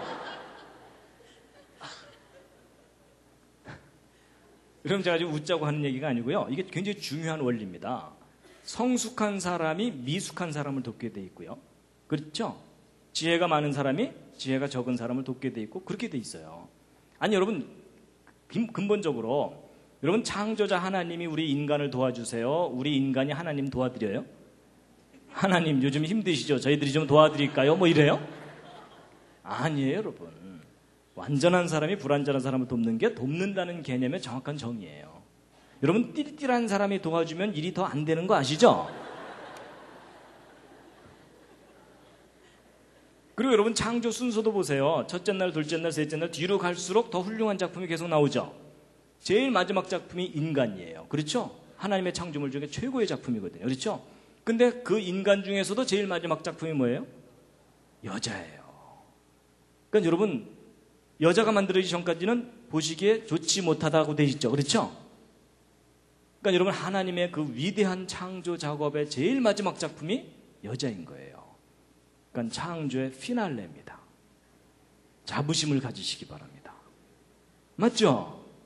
예. 그러니까 여러분 결혼의 정의가 뭐예요? 똘똘한 여자가 띨띨한 남자를 만나서 열심히 도와주는 거예요. 근데 여러분 여기에도 중요한 의미가 있는 게 뭐냐면요. 여러분 하나님이 인간을 만드셨을 때 중요한 원리를 두신 게 뭐냐면 남을 도울 때 보람과 자기 존재의 의미와 기쁨을 느끼면서 살도록 만드셨어요. 맞죠? 여러분 혼자 잘 먹고 잘 살자고 하는 사람들 잘 먹고 잘 살 때는 좋아요. 근데 마지막에 삶이 허무해요. 근데 여러분 정말 자기 자신이 어렵지만 어려운 사람을 도와주는 사람은 절대로 낙담하지 않습니다. 맞죠? 살아보시니까 그렇잖아요. 그러니까 여러분 돕는 사람은 도와서 보람을 느껴서 기쁘고 도움을 받을 수 있는 사람은 언제라도 도움을 받을 수 있으니까 기쁨을 느끼고 특히 분당 지역 이쪽 학생들 열심히 공부시키잖아요. 근데 여러분 왜 학생들 열심히 공부해야 되죠? 정답이 뭘까요? 남을 도우려고. 왜 박사학위까지 공부해야 되나요? 남을 더 많이 도우려고, 더 잘 도우려고. 여러분 사실 그게 정답입니다. 너 공부 잘해서 출세해라 이거 결코 해야 될 말이 아닙니다. 남을 잘 도우려면 공부 열심히 해라 그렇게 가르쳐야 됩니다. 동의하십니까? 이거 정말 중요한 겁니다. 그렇죠? 예. 그러니까 여러분 이 문제가 잘 해결되면요 한국교회에 큰 문제가 해결됩니다. 교회에 자매들이 너무 많아요. 그렇죠? 그래서 결혼 정년기가 된 자매들이 신랑감 구하기가 힘들어요. 신앙도 있어야 되죠. 그리고 어느 정도 능력도 있어야 되죠. 이런 형제들이 교회에 없잖아요. 그렇죠? 아니, 없다 그러면 좀 그렇고 하여튼 이게 비율이 안 맞잖아요. 맞죠? 그래서 이제 교회 관연한 처자들이 많아요. 그렇죠? 근데 그것도 물론 저는 그게 한국교회가 그동안 잘못한 거라고 봐요. 여자들만 주로 전도를 하고 남자들 전도에 힘을 안 써서 그래요. 그렇죠? 남자들은 앞뒤가 맞아야 되고 합리적으로 따져야 되는데 묻지마 신앙을 강조하다 보니까 이 남자들은 잘 믿기가 힘든 거예요. 그러느라고 남자들이 적어졌거든요. 그러니까 여러분 이제 그 점도 물론 있지만 자매들도 생각을 바꾸셔야 돼요. 괜찮은 남자 만나서 호강해야 되겠다. 절대로 성경적인 생각 아닙니다. 어떻게 하셔야 돼요? 예, 어디 띨띨한 남자 없나 이러면서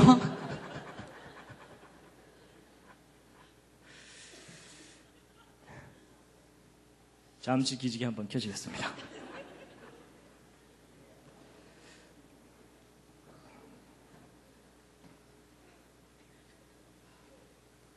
재미있으시죠? 예, 재밌는 겁니다. 예. 좌향좌해서 옆에 있는 분 안마해드리겠습니다. 예. 좌향좌하셔서 옆에 있는 분 안마를 좀 시원하게 좀 두들겨 주시기 바랍니다. 예. 예. 뭐 잘 모르는 분도 그냥 무작정 두들기시기 바랍니다. 예.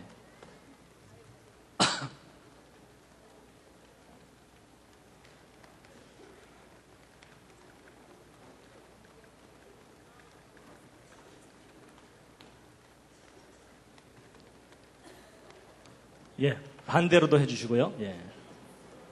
언제나 그렇듯이 옆에 있는 분이 오케이 할 때까지입니다.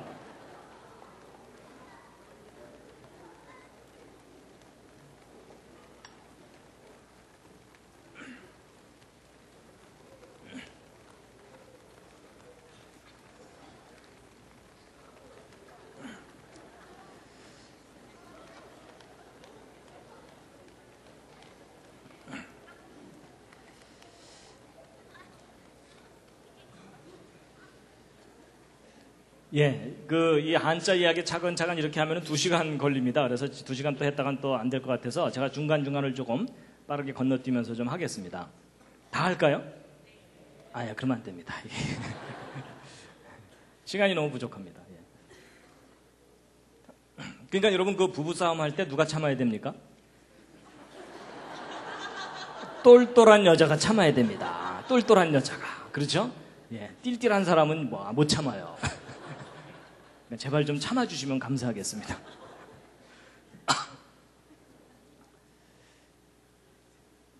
그래서 여러분 배필이 뭐냐? 여러분 아까 말씀드린 대로 하면 잘 풀려요. 여러분 아담으로부터 만들어낸 또 하나의 몸을 가지고 짝을 지어주신 거예요. 그렇죠? 그리고 짝필자도 보시면요. 가둘해자의 어진 사람 인자입니다. 여러분 이게 가둘해자가 무슨 뜻이냐면 하와가 원래 아담의 갈비뼈로 있었잖아요. 그렇죠? 그러니까 숨겨져 있던, 가두어져 있던 존재를 꺼내서 짝을 만드신 거예요. 근데 그렇게 해서 만든 사람이 어진 사람이거든요. 일반 사람 인자가 아니라 어진 사람 인자예요. 이게 영어로 얘기하면 머추어입니다. 머추어는 성숙한이라는 뜻이에요. 머추어에 상대되는 말이 무슨 말이죠? 아마추어. 그렇죠? 그래서 아마추어는 미숙한 이런 뜻이고 머추어는 성숙한 이런 뜻이거든요. 그러니까 저 글자도 뜻이 있어요. 무슨 얘기냐면 하나님께서 아담의 갈비뼈로 하와를 만드실 때 어린 아기를 만드신 게 아니란 얘기입니다. 여러분 아담이 기절했다가 딱 일어나 봤더니 옆에서 아기가 울고 있더라. 이거 얼마나 한심하겠어요. 그렇죠? 언제 키워서 결혼해요. 그렇죠? 예. 그리고 또 몸은 성숙한 여인인데 바보더라. 이것도 심각하죠?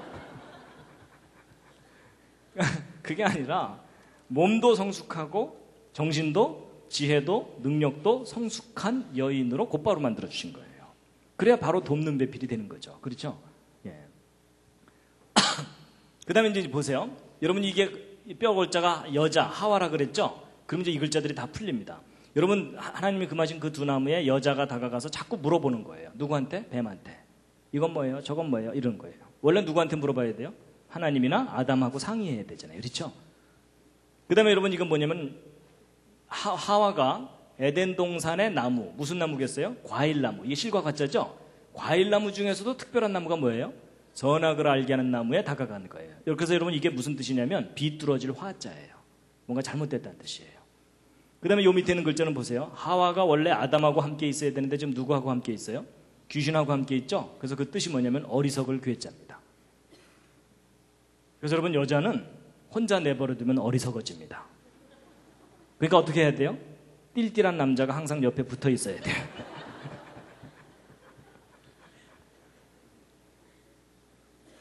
그 다음에 이제 영혼이 뭐냐? 여러분 이 혼자, 이게 뭐냐면 이를 운자의 귀신 귀자거든요.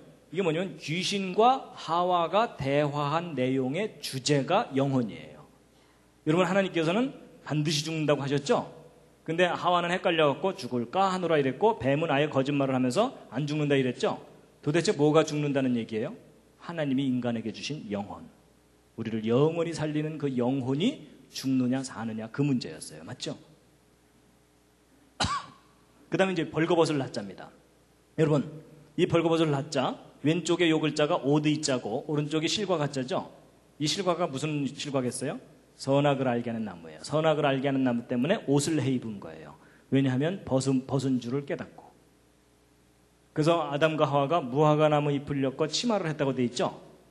근데 이제 하나님께서 짠하고 나타나셔갖고 야 니네들 패션 좋다 계속 입어라 이러셨나요?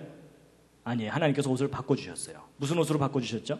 그게 가죽옷을 지어 입히셨다고 돼 있어요. 아니 왜 그냥 무화과 잎을 엮어서 계속 입고 살면 되는데 왜 가죽옷을 지어 입히셨을까요? 근데 저게 중요한 뜻이 있습니다. 일단 여러분 가죽옷을 지어 입히시려면 어느 동물이 대신 피 흘리고 죽어야 되죠. 어느 동물일까요? 성경으로 볼 때 양이에요. 그럼 아담과 하와가 양의 털 가죽옷을 지어 입고 있겠죠. 근데 그걸 나타내는 글자가 모양형자예요. 이게 모양형자거든요. 여러분 이게 요 왼쪽에 있는 요 글자가 방패간자 2개 붙여놓은 거예요. 근데 이 방패간자라는 뜻도 있지만 무슨 뜻이 있냐면 죄를 범할 간자라는 뜻이 있어요. 그러니까 죄를 범한 아담과 하와에게 이게 털옥삼자죠. 털 가죽옷을 지어 입힌 모양 이런 뜻이에요. 그러면 왜 무화과나무 잎이 입으려고 치마라는 게 어때서 가죽옷을 바꿔주셨느냐 하는 건데, 여러분 이게 이제 상징적인 게 뭐냐면, 여러분 무화과나무 입으려고 치마를 하는 게 무슨 뜻이냐면, 인간이 자기의 잘못과 죄를 스스로 해결하려고 노력하는 거예요. 이게 모든 종교를 상징합니다. 그런데 그 방법으로는 너희들을 구원할 수 없다. 내 방법으로 구원해야 된다라고 하나님이 가르쳐 주신 게 뭐예요? 어느 동물이 누군가가 너희를 위해서 피를 흘리고 그 죄값을 치러야만 너희들의 죄가 해결되는 거다라고 가르쳐 주신 게 가죽옷입니다. 복음이죠. 그렇죠? 그래서 진짜 어린 양의 희생에 피를 흘리면 너희들의 죄가 해결된다는 거예요. 그래서 여러분 절대로 인간의 노력으로는 구원 못 받습니다. 그래서 하나님 저를 구원해 주십시오라고 하나님의 방법에 의지해야만 구원받습니다. 그게 이제 여기에 들어있는 겁니다. 근데 이제 왕께서 눈으로 어진 사람을 보는 거예요. 볼견자죠? 그리고 하나님께서 보시는 거예요. 그래서 나타나서 살펴보시는데 아담과 하와가 어디에 숨었어요? 동산 나무 사이에 숨었다고 돼 있죠? 그래서 여러분 이게 숨다, 비키다라는 타자인데 몸이 나무에 숨어 있는 것을 나타내고 있어요. 근데 여러분 하나님 나타나셨으니까 아담과 하와가 나무 뒤에서 나와야 되죠? 근데 여러분 아담과 하와가 나무 뒤에 숨어 있다가 하나님 앞으로 나오는 장면이 한자에 있어요. 그게 무슨 글자냐면 올레자예요. 잘 보세요. 나무 뒤에서 두 사람이 나오고 있잖아요.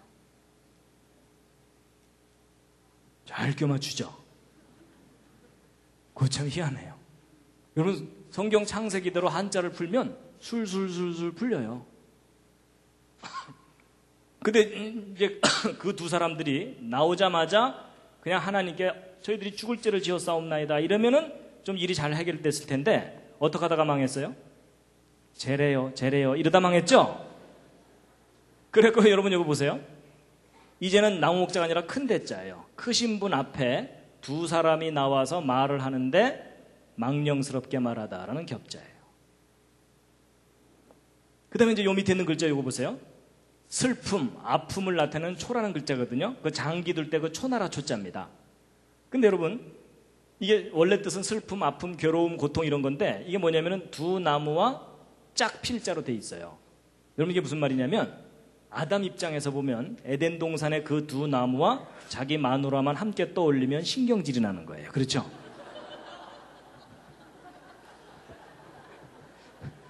왜냐하면 지금 현재의 슬픔과 고통과 괴로움이 다 저 사건 때문에 그런 거잖아요. 그렇죠?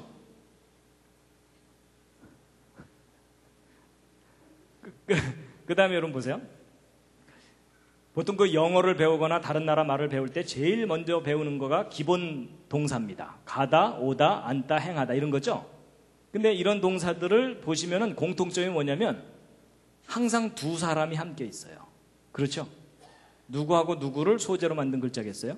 아담과 하와요. 그렇죠? 아담과 하와를 소재로. 자, 그 다음에 이제 죄입니다. 죄. 죄가 뭐냐? 한자에 참 잘 표현되어 있어요. 올가미 망자의 안일비자입니다. 저게 무슨 말이냐? 하나님이 하신 말씀을 아니라고 부정하는 올가미에 걸려들면 죄를 짓는 거예요. 하나님의 말씀을 아니라고 하는 것이. 자, 그래서 여러분 보세요. 여러분 사람을 죽이는 것이 왜 죄이죠? 왜 죄인가요? 정답은 하나님께서 살인하지 말라고 말씀하셨기 때문에 거기서 벗어났으니까 죄예요. 근데 여기서 기준은 죽이는 것 자체가 기준이 아닙니다. 하나님이 하신 말씀이 기준이에요. 자, 그러면 여러분 사람을 죽이지 않으면 죄가 되는 경우가 있는 거 아세요? 어떤 경우일까요? 이스라엘 민족이 이집트를 탈출해서 애굽을 탈출해서 가나안 땅 들어갈 때 하나님이 뭐라고 명령하셨죠? 예, 가나안 사람들을 어린아이라도 불쌍히 여기지 말고 다 죽여라 이렇게 돼 있어요. 그렇죠? 그때는 뭐가 죄이죠? 안 죽이는 게 죄예요. 그러니까 여러분 사람을 죽이는 것 자체가 절대적인 죄의 기준이 아니고 하나님의 말씀이 절대적인 기준이에요. 여러분 그 가나안 땅 들어갔을 때 왜 가나안 사람들 다 죽이라 그랬냐면 그때 가나안 사람을 죽이지 않으면 이스라엘 사람들까지도 다 오염이 돼갖고 전 인류가 다 죽어요. 그러니까 인류를 살리기 위해서는 그 가나안 사람들을 죽여야 돼요. 그래야 오염이 안 되거든요. 그리고 실제로 가나안 지역을 유적들을 발굴을 해보면 눈 뜨고 못 볼 정도로 아주 타락한 모습의 유물들이 나옵니다. 그래서 가나안 사람들을 진멸하라고 했던 이유가 아주 분명하다고 이 고고학자들이 얘기해요. 어쨌든 그렇습니다. 자, 그 다음에 이제 오늘의 이제 또 중요한 퀴즈를 하나 또 드립니다. 여러분, 아담과 하와가 선악과를 따먹고 죄를 지었잖아요. 그런데 정확하게 어느 순간이 죄를 지은 순간인지를 맞춰보세요. 자, 죄가 시작된 순간. 자, 보기는 드립니다. 자, 1번. 선악과를 탐냈을 때부터 죄다. 2번. 아니다. 선악과를 땄을 때부터 죄다. 3번. 아니다. 선악과를 먹었을 때부터 죄다. 4번. 아니다. 먹고 나서도 곧바로 잘못했다 그러면 될 텐데 죄래요. 이러면서 시침이 됐을 때부터 죄다. 자, 이 넷 중에 옆에 있는 분과 또 상의해 보시기 바랍니다. 탐냈을 때, 땄을 때, 먹었을 때, 먹고 나서 시침이 됐을 때.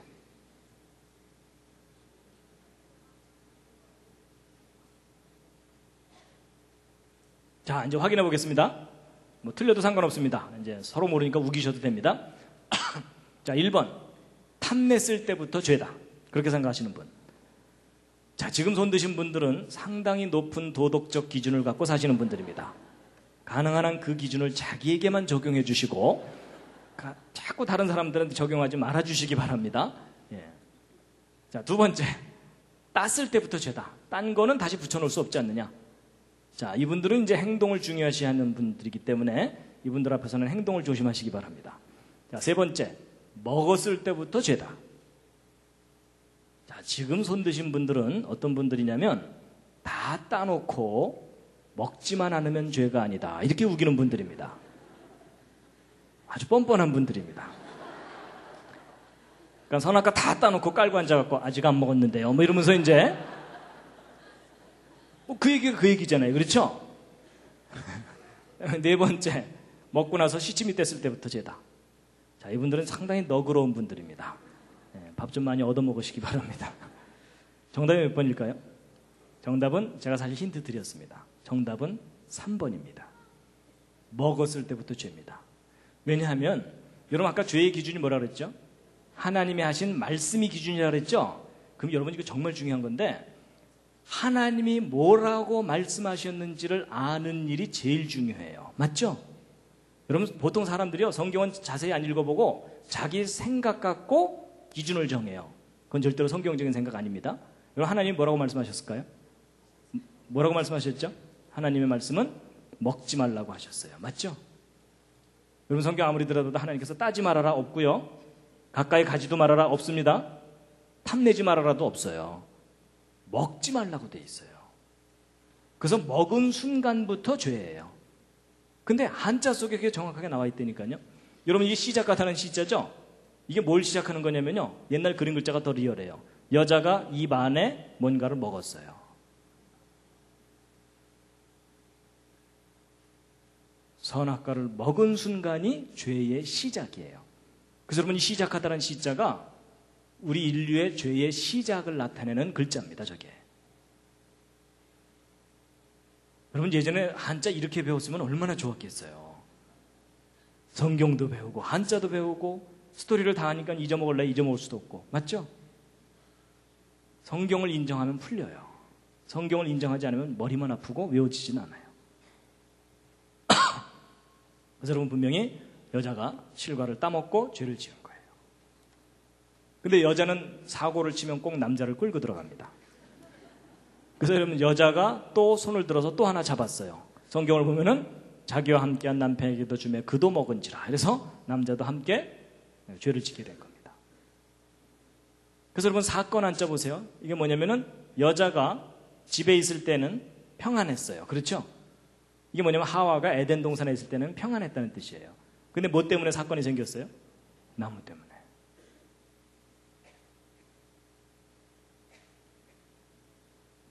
자, 이거 좀 어려우니까 좀 넘어가고요. 여러분 형사 처벌 받는다 그럴 때 형자는 뭐냐면 죄를 범한 두 사람에 대한 징계입니다. 벌 받는 건 뭐냐면 하나님의 말씀에 어긋난 것에 대한 징계예요. 이렇게 벌 받는 겁니다. 그래서 여러분 여자가 받은 벌은 뭐죠? 잉태하는 수고, 해산의 고통을 더하게 했다 그랬죠? 더하게 한다는 표현이 있는 걸로 보아서 창조 때에도 해산의 고통은 있었던 것 같아요. 근데 그게 심하지는 않았던 건데 죄를 짓고 나서 극심해진 거라는 거죠. 그 다음에 이제 남자는 받은 벌이 뭐냐면은 내가 얼굴에 땀이 흘러야 먹을 것을 얻게 될 것이다 있죠. 그래서 여러분 이게 뭐예요? 땀 한자거든요. 죄를 범해서 흘리게 된 물, 이게 땀이에요. 죄를 좀 심하게 지으면은 식은땀이 흘러요. 그렇죠? 그래서 이제 남자는 에덴 동산에서 쫓겨나서 죽어라고 일해야 돼요. 근데 여러분, 아담과 하와 둘 중에 누가 더 죄가 클까요? 하와라고 보통 생각하시죠? 아니에요. 한자를 보면은 쌤쌤이다 이렇게 돼 있어요.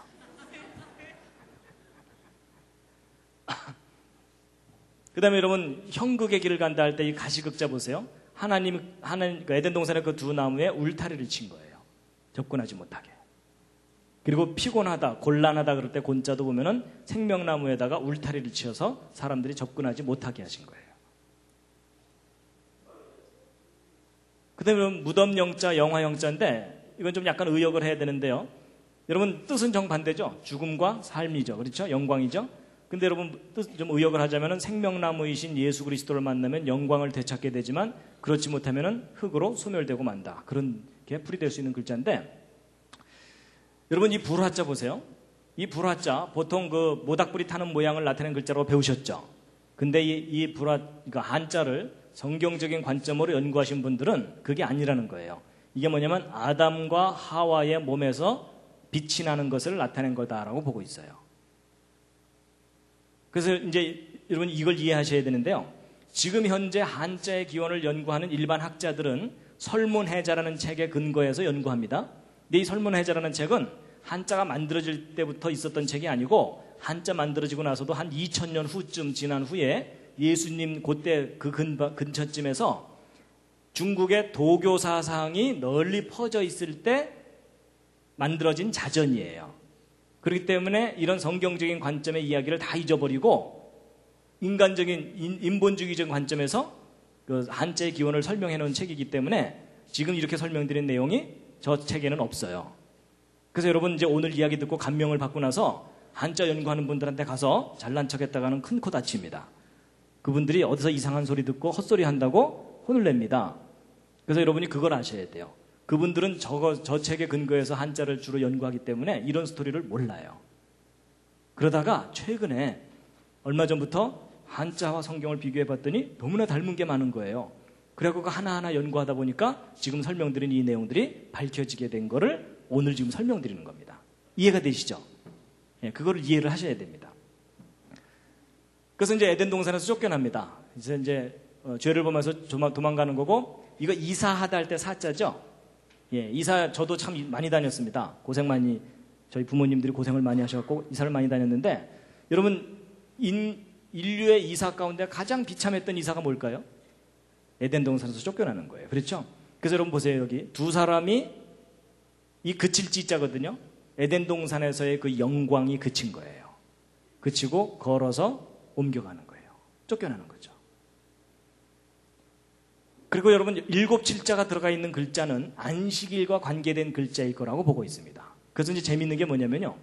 여러분 이제 중국 왔다 갔다 하시는 분들은 아시지만요. 여러분 중국 사람들이 월화수목금토일을 자기들은 어떻게 표현하냐면 첫째 날, 둘째 날, 셋째 날, 넷째 날 이렇게 표현해요.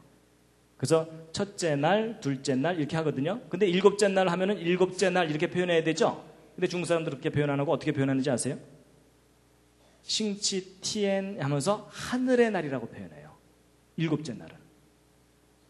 그리고 이 일곱째 날보다도 더 많이 쓰거나 또 자주 쓰는 말이 뭔지 아세요? 하늘의 날이라는 표현보다 더 많이 쓰는 것이 예배하는 날, 하늘에 예배 드리는 날이라는 표현을 써요. 그러니까 일곱째 날은 하늘에 예배 드리는 날이라고 오래전부터 알고 있었던 거예요.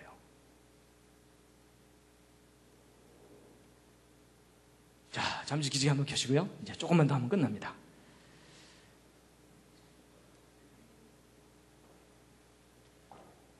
예, 다리도 한번 쭉 펴시고요. 예, 지금 몸이 많이 굳으셨습니다.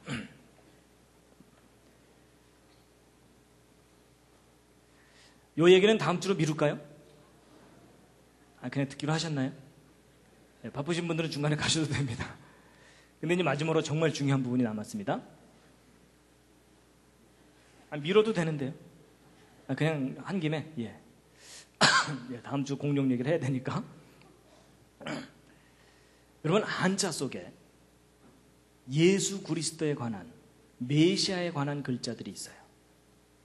자, 그 실마리를 풀 수 있는 중요한 글자가 바로 이 제사제자입니다. 여러분, 한국에 기독교가 들어올 때 가장 심하게 부딪혔던 것이 제사 문제였어요. 맞죠? 그래서 맏며느리가 예배당 다니기 시작하면 하여튼 그 집안은 난리가 나는 겁니다.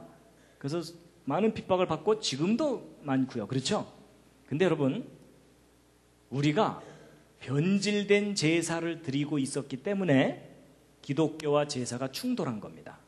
여러분, 우리가 변질되지 않은 원래의 제사를 정확하게 지키고 있었으면 기독교와 제사는 충돌할 일이 없었어요. 오히려 기독교야말로 제사의 종교예요. 여러분, 예수님이 이 땅에 오신 이유가 무엇 하시기 위해서요? 우리를 대신해서 제사 드리기 위해서 오셨던 거예요. 맞죠? 기독교가 오히려 제사의 종교예요. 그러면 이제 제사가 뭐냐? 그걸 정확하게 알아야 되겠죠? 근데 여러분, 제사 제자를 보시면요, 여러분 왼쪽에 올라가 있는 요 글자의 원형의 뜻이 뭐라고 보고 있냐면 살육자라고 보고 있습니다. 그리고 여러분 또우자라고 알려진 이 글자 있죠? 한자 자전 찾아보시면 용서란 뜻이 아주 분명하게 있는 글자입니다. 그리고 이게 아까 시자는 신, 하나님과 관계된 글자라 그랬죠? 그럼 여러분, 제사가 뭐냐면 희생의 제물을 가지고 하나님께 용서를 구하는 것, 이게 제사입니다. 여러분, 제사에 관한 가장 중요한 세 가지가 나타나 있어요. 제사의 방법, 제사의 목적, 제사의 대상. 근데 여러분, 우리가 지금 전통적으로 드렸던 제사는 여기서 다 벗어나 있어요. 맞죠? 여러분, 우리가 드렸던 제사에 희생제물이 있어요, 없어요? 없어요. 그리고 용서를 구한다는 개념이 있어요, 없어요? 없어요. 그리고 하나님께 드린다는 제사가 아니죠. 그게 변질된 게 뭐예요? 조상을 섬기는 걸로 변질된 거예요. 이해가 되시죠? 그럼 진짜 제사는 하나님께 희생제물을 드리는 거거든요. 용서를 구하기 위해서. 그래서 여러분, 하나님께서 인간에게 제사란 이런 것이다 라고 가르쳐 주신 구체적인 사건이 뭐냐면 성막입니다. 하나님께서 모세를 통해서 알려주셨어요. 제사가 이거다라고. 그래갖고 이 제사를 드리게 되는데, 이 제사 때 반드시 희생제물이 필요하죠. 성경에 의하면 어떤 동물이에요? 소와 양이에요. 그렇죠? 소와 양. 돼지는 안 되나요? 안 돼요. 왜냐하면 돼지는 더러운 동물로 성경에 돼 있어요. 왜 더럽냐면 깨끗한 동물이 되려면 발굽이 갈라져야 되고 되새김질을 해야 돼요. 근데 돼지는 발굽은 갈라져 있는데 되새김질을 못해요. 그래서 돼지는 더러운 동물입니다. 아무리 샤워해도 안 돼요. 그 속성이 더럽다는 뜻이에요. 그래서 여러분, 소와 양으로 제사를 지냈거든요. 소와 양은 발굽도 갈라지고 되새김질도 하니까. 그래서 여러분, 성경에서 말하는 희생제물은 소와 양인데, 그럼 고대 동양 사람들도 제사를 지내고 희생제물이 있었다면 어떤 동물이 있었겠죠? 그 동물이 무엇인지 한자 속에 정확하게 나와 있어요. 여러분, 이때 희생제물을 할 때 그 희자 쓸 줄 아세요? 희자 좀 복잡합니다. 써보시면 이게 희자거든요. 잘 보시면 이 속에 동물이 2마리가 들어있어요. 뭐하고 뭐죠? 소와 양이에요. 성경에서 이야기하는 깨끗한 동물 그대로예요. 가장 대표적인 2 희생제물. 근데 여기서 끝나는 게 아니라 그것도 흠없는 거. 빼어날 숫자. 가장 좋은 것을 창으로 죽여서 희생제물로 삼았던 거예요. 여러분, 고대 동양 사람들이 제사를 정확하게 알고 있었어요. 그 뜻까지도. 근데 중간에 까먹은 거예요. 그래서 여러분, 그 사건 할 때, 한 건, 2건 할 때 뭐냐면 사람 하나당 소 1마리죠. 사람의 죄를 소가 대신 갚아줄 수 있다, 그런 의미가 있어요. 그래서 이 소자에는 요 삐침 붙어 있죠. 이 생명이라 그랬죠, 아까. 그래서 사람의 생명을 대신할 수 있는 동물이라고 볼 수 있다는 겁니다. 그리고 이제 이 피혈자도 제사 때문에 생긴 글자입니다. 왜냐하면 여러분, 성경을 보면 육체의 생명은 피에 있다 그랬죠. 그러니까 생명이 곧 피죠. 피가 생명입니다. 근데 여러분, 희생제물을 드릴 때 양을 죽인 후에 그 피를 그릇에다가 담아요. 그럼 그릇에 피가 담겨 있는 거고 곧 생명이 담겨 있는 거죠. 그래서 여러분, 이 피혈자가 뭐냐면 그릇 명자의 생명별자입니다. 그릇에 생명이 담겨 있다, 그 뜻입니다. 제사 때문에 생긴 글자입니다. 자, 그런데 이제 제가 이제 북경에 갔을 때 이 천단공원 가봤거든요. 근데 제가 이 건물 안에 들어가 보고 놀랐어요. 들어가 봤더니 앞에 제단이 있고요. 이 열이 2열이 쭉 있습니다. 그리고 칸이 이렇게 쫙 있어요. 근데 각 칸마다 양이 1마리씩 들어가 있어요. 지금은 모형만 넣어놨어요. 그러니까 옛날 명나라 청나라 시절에 왕이 하늘에 제사 지낼 때 양으로 제사를 드렸다는 것이 아주 분명하게 남아 있습니다. 근데 이제 보세요. 히브리서 8장을 보면은 저희가 섬기는 것, 이게 뭐냐면요. 여러분, 사람이 지금은 이제 제사 제도가 거의 없어져 버렸지만 여러분, 옛날 우리 어른들은요, 태어나서부터 죽을 때까지 제사만 들이 다 끝났어요. 맞죠? 그러니까 사람들이 지극정성으로 섬기는 그 제사라는 것은 진짜가 아니라는 거예요. 진짜에 대한 모형일 뿐이라는 겁니다. 여러분, 아파트 지을 때 모델하우스 먼저 짓죠. 왜냐하면 진짜 아파트를 알아보라고. 맞죠? 그러니까 하나님이 우리에게 가르쳐주신 이런 제사, 또 인간의 이런 제사들은 다 모형과 그림자일 뿐이고, 진짜 제사가 있는데 그 진짜 제사가 뭐라고요? 바로 예수 그리스도를 통해서 우리의 죄를 대신해서 예수 그리스도가 피를 흘리고 죽는 것이 진짜 제사라는 거예요. 그걸 알아보라고 제사를 가르쳐 주신 거예요. 그런데 이제 여러분, 2000년 전에 예수님이 이 땅에 오셨을 때 예수님이 누구인지를 세상에 소개하는 역할을 맡았던 가장 큰 선지자가 있습니다. 그래서 예수님도 그 선지자를 뭐라고 표현했냐면 여자가 낳은 자 중에 이보다 더 큰 사람이 없다라고 말을 했던 선지자예요. 누구죠? 세례 요한입니다. 그럼 여러분, 세례 요한은 키가 2m 50 이상은 됐을까요? 가장 크다 그랬으니까. 근데 그 얘기가 아닙니다. 그게 정확하게 무슨 뜻이냐면, 여러분, 왕이 보좌에 앉아서 정치를 하잖아요. 그러면 정치할 때 그 신하들 중에 가장 높은 신하가 제일 가까이 있는 거 아시죠? 뒤에서 부채질하는 사람 말고. 그렇죠? 바로 그 얘기예요. 여러분, 역사상 수많은 선지자들이 예수님을 예언했거든요.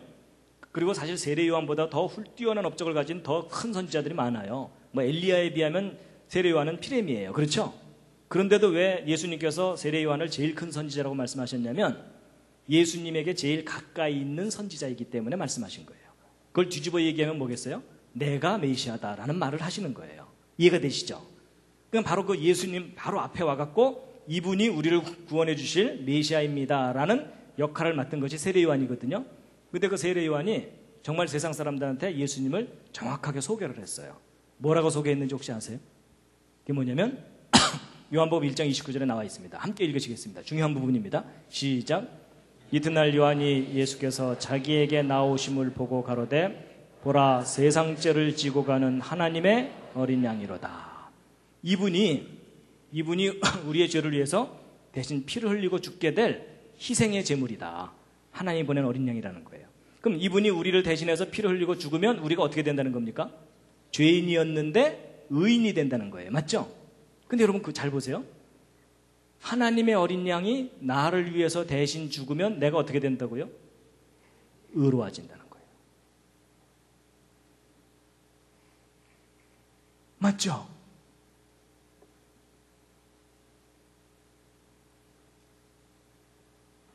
여러분, 우리가 그동안 교회를 통해서 성경 공부를 통해서 들어왔던 그 말을 옛날 사람들이 알고 있었던 거예요. 여러분, 양이 의로운 동물일까요? 여러분, 이건 양이 의롭다는 얘기를 하는 게 아닙니다. 여러분, 양이 의로운 동물이 되려면 어떻게 해야 돼요? 늑대가 와서 옆에 있는 양을 물어 죽이려고 그러면 이 양이 울분을 느끼면서 그 늑대한테 달려들어야 돼요. 맞죠? 그래야 양은 의로운 동물이에요. 근데 여러분, 양 자체는 의로운 동물이 아니에요. 옆에 있는 양이 물려 죽어도 이 양은 도망가기 바빠요. 그러니까 양 자체가 의롭다는 뜻을 가진 글자가 아닙니다. 하나님의 어린 양이 나를 위해서 대신 죽으면 내가 의로워진다는 것을 나타내는 글자가 저 글자입니다. 그럼 나는 누구냐? 손에 창을 들고 하나님의 어린 양을 죽여야 하는 죄인이에요. 이해가 되시죠? 그래서 여러분, 한자 중에 희한하게도 이 양양자가 들어간 글자를 잘 보시면요, 다 좋은 뜻을 갖고 있어요. 거의 대부분이 좋은 뜻을 갖고 있어요. 여러분, 양은 결코 아름다운 동물이 아니에요. 여러분, 양보다 훨씬 아름다운 동물들이 많아요. 맞죠? 양 자체가 아름답다는 게 아니고 하나님의 어린 양이 우리를 위해서 대신 피를 흘리고 희생하시는 것이 아름답다는 그런 의미가 담겨 있는 거고, 그것이 선하다는 것을 나타내 주는 겁니다. 그러니까 여러분, 이 양양자는 하나님의 어린 양, 곧 예수를 상징하는 글자라고 보시면 돼요. 그러니까 여러분, 여자 이름 중에 좋은 이름이 뭐겠어요? 미선이에요. 그 다음 좋은 이름은 뭐겠어요? 선미요. 그래서 여러분, 우리가 그냥 무심코 무심코 저 양양자가 들어가 있는 글자들을 우리가 사용해 왔지만 그 속에 담겨있는 뜻은 예수였어요. 이해가 되시죠? 자기 이름에 양양자 들어가 있는 분 있으실 텐데요. 예, 기뻐하시기 바랍니다. 내 이름에 예수의 흔적을 가졌노라 이러셔도 돼요. 맞죠? 요즘 앞뒤 얘기가 다 그 얘기거든요.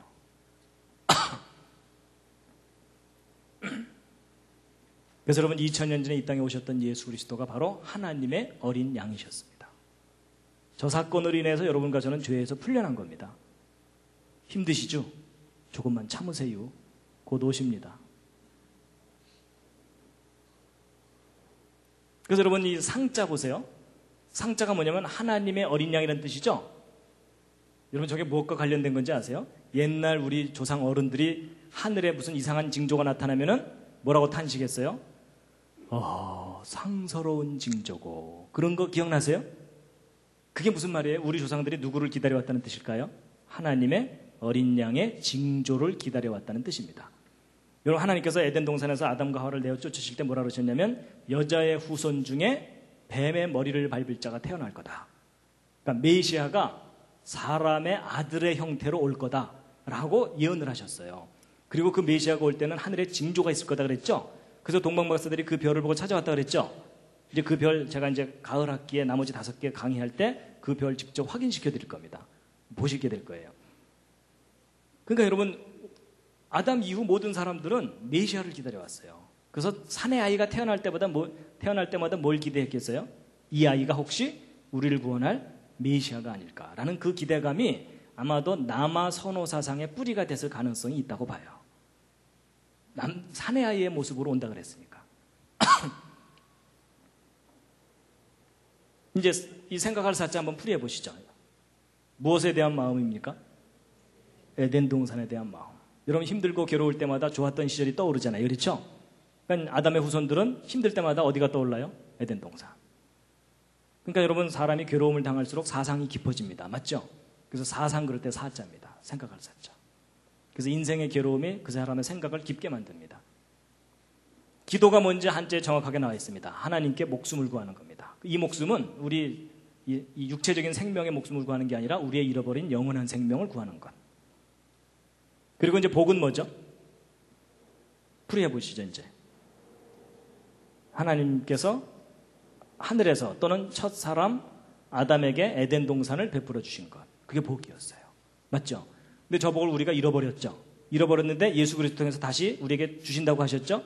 그래서 예수 그리스도의 복음이라고 말하는 거가 그 얘기입니다. 이해가 되시죠? 자, 이제 여기까지 한자를 쭉 설명드렸는데 그럴듯 하셨습니까? 예. 근데 잘 인정이 안 되시는 분들은 뻥이지만 재밌다. 이렇게 생각하셔도 되겠습니다. 근데 여러분 한두 글자가 아니라 너무 많은 글자가 성경 이야기를 그대로 담고 있습니다. 여러분 지금 우리의 그 긴 역사의 비밀을 오늘 아시는 순간입니다. 우리 역사의 그 긴 역사의 그 비밀입니다. 이게. 근데 이제 뭐 보세요. 너무나 분명하게 한자 속에 그 이야기들이 다 들어있는데 지금 현재 중국 사람들이 이걸 알아요? 몰라요? 대부분 모릅니다. 모른다는 얘기는 둘 중에 하나입니다. 제가 지금까지 열심히 설명드렸던 이 내용이 다 꾸며낸 얘기거나 거짓이거나 아니면 이게 어느 정도 타당한 근거가 있는 거라면 이 중국 사람들이 그들의 역사 속에서 이 모든 이야기들을 다 잃어버린 겁니다. 근데 그럼 잃어버렸다면 무슨 계기가 있었겠죠? 그 계기 중에 가장 결정적인 거라고 생각하는 것이 뭐냐면 바로 진나라의 진시황입니다. 기억하시죠? 이 진시황. 만리장성을 대대적으로 쌓고 그 다음에 천하통일을 했고 중국 천하통일을 했고 만리장성의 무덤, 진시황의 무덤 어마어마합니다. 그렇죠? 근데 이 천하의 진시황 만리장성을 만들고 순장 무덤을 이제 만들고 그래서 그 유물들을 우리에게 남겨줬지만 이 진시황이 정말 안 좋은 일을 한 게 뭐냐면요. 바로 분서갱유와 봉선제 폐지예요. 여러분 분서갱유가 뭐냐면 책을 다 불살라버리고 지식인들을 생매장시켜서 다 죽였어요. 막 청소를 해버린 거예요. 그러면 저렇게 되면은 어떤 결과가 나타나죠? 역사가 소멸돼 버립니다. 그러니까 진시황 이전의 역사가 다 사라져 버리는 거예요. 그리고 봉선제라는 제사 제도를 폐지시켰거든요. 저게 뭐냐면 하늘의 상제에게 제사 지내던 제도예요. 그러니까 신에게 제사 지내던 거예요. 여러분 중국 사람들은 희한하게도요. 이 고대 바벨론, 아시리아, 이집트, 그리스, 로마 다 우상 숭배를 했거든요. 형태가 있는 신을 만들어 놓고. 근데 고대 중국인들은 희한하게도 형태가 없는 신을 섬겼어요. 그걸 표현하는 것이 상제예요. 상제. 그래서 중국 사람들이 그런 개념을 갖고 있었기 때문에 성경을 중국말로 번역해 줄 때도 하나님을 곧바로 상제라고 바로 번역을 해줬어요. 이해가 되시죠? 근데 그 상제에게 제사 된다는 제사인데 이 봉선제 때 제문을 읽는데 제문의 내용이 성경 창세기의 창조 스토리하고 아주 비슷합니다. 그런데 이제 이 진시황의 역사를 이렇게 말살시켰는데 진시황이 없애지 못한 게 하나 있어요. 그게 뭐냐면 천하의 진시황이 없애지 못한 게 한자예요. 오히려 이 진시황이 잡다하게 있던 한자들을 정리를 해서 표준화를 시켰어요. 그래서 우리가 지금 보고 있는 이런 제대로 된 이 글자들은 진시황 때 확립된 겁니다. 근데 이 진시황이 없애지 못한 그 한자가 다 뜻을 갖고 있고 의미를 갖고 있는 글자들이잖아요. 그게 역사 속에 고스란히 보존돼 왔다가 최근에 학자들에 의해서 다시 발견된 거예요. 이 글자들 속에 성경 이야기가 다 들어있구나. 이걸 알게 된 거라는 거죠. 이제 앞뒤가 이제 얘기 풀리시죠? 그래서 결국 이 진시황 이후로 중국 역사는 암흑 속으로 들어갔다라고 보고 있어요. 적어도 복음에 관한 한 암흑 속으로 들어간 거예요. 근데 우리도 이 영향을 받았기 때문에 옛날 우리 조상들은 상스러운 징조고 이랬는데 우리 현대인들은 다 까먹어버린 거고요. 그러니까 한국에 기독교가 들어올 때 서양 종교라고 생각한 거예요. 원래는 우리가 원래부터 알던 하나님이었는데, 그러니까 하나님으로부터 우리가 잃어버린 민족이었는데 그걸 다시 되찾아야 되는 그런 지금 상황이 있다는 겁니다. 그러니까 결코 기독교는 서양 종교가 아닙니다. 우리가 원래 섬겼어야 되는 것을 가르쳐주는 종교입니다. 자, 지금까지 이제 설명드린 한자들입니다. 자, 지금부터 시험 보겠습니다. 10개 이상 쓰고 설명하라. 이거 설명하셔야 오늘 집으로 돌아가십니다. 한두 글자가 아니라 너무 많은 글자들이요. 그렇죠? 오늘은 참 특별한 날입니다. 근데 여러분 이거 오늘 재미있으라고 알려드린 게 아니고요. 오늘날 시대에 너무나 중요한 게 뭐냐면요. 이 중국 사람들을 주님께로 돌아오게 하는데 너무나 중요한 도구가 이 한자예요. 여러분 지금 중국이 경제 발전을 시키느라고 종교 문제를 약간 뒤로 밀어놓고 있어요. 근데 중국이 어느 정도 경제 발전이 이루어지잖아요. 그러면 대대적으로 종교 문제를 다루게 돼 있고 그때 가장 심하게 박해를 할 종교가 뭐겠어요? 기독교입니다. 이 기독교가 중국 사회주의 체제를 근본적으로 흔들어 놓고 있거든요, 지금. 근데 지금은 그걸 섣불리 못해요. 왜냐하면 서방으로부터 원조를 받아야 되는데 서방이 다 기독교 국가들이잖아요. 그렇죠? 그러니까 지금은 그냥 위암 이렇게 그냥 대충 넘어가고 있어요. 근데 중국이 어느 정도 힘을 얻게 되면 분명히 기독교에 대해서 큰 탄압을 하게 됩니다. 정권이 바뀌지 않는 한은. 그때 구실은 뭐겠어요? 기독교는 서양 종교다 이거예요. 우리 게 아니다라고 배척하면 끝이잖아요. 그렇죠? 그럼 그때 뭐라고 얘기해 줘야 되겠어요? 서양 종교를 믿으라는 얘기가 아니다. 당신들의 글자를 봐라.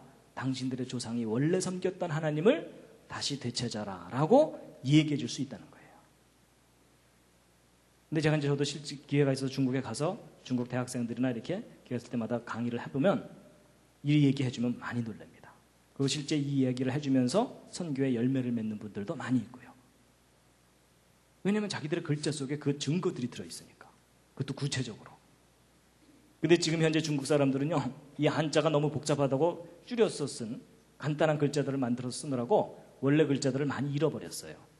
근데 아직도 이제 이런 글자들은 그 형태들이 남아있기 때문에 얼마든지 지금도 설명해주면 이해를 합니다. 자, 오늘 창세기도 공부하고 한자도 배운 시간이었습니다. 도움이 되셨습니까? 예. 마지막 꽃다발입니다.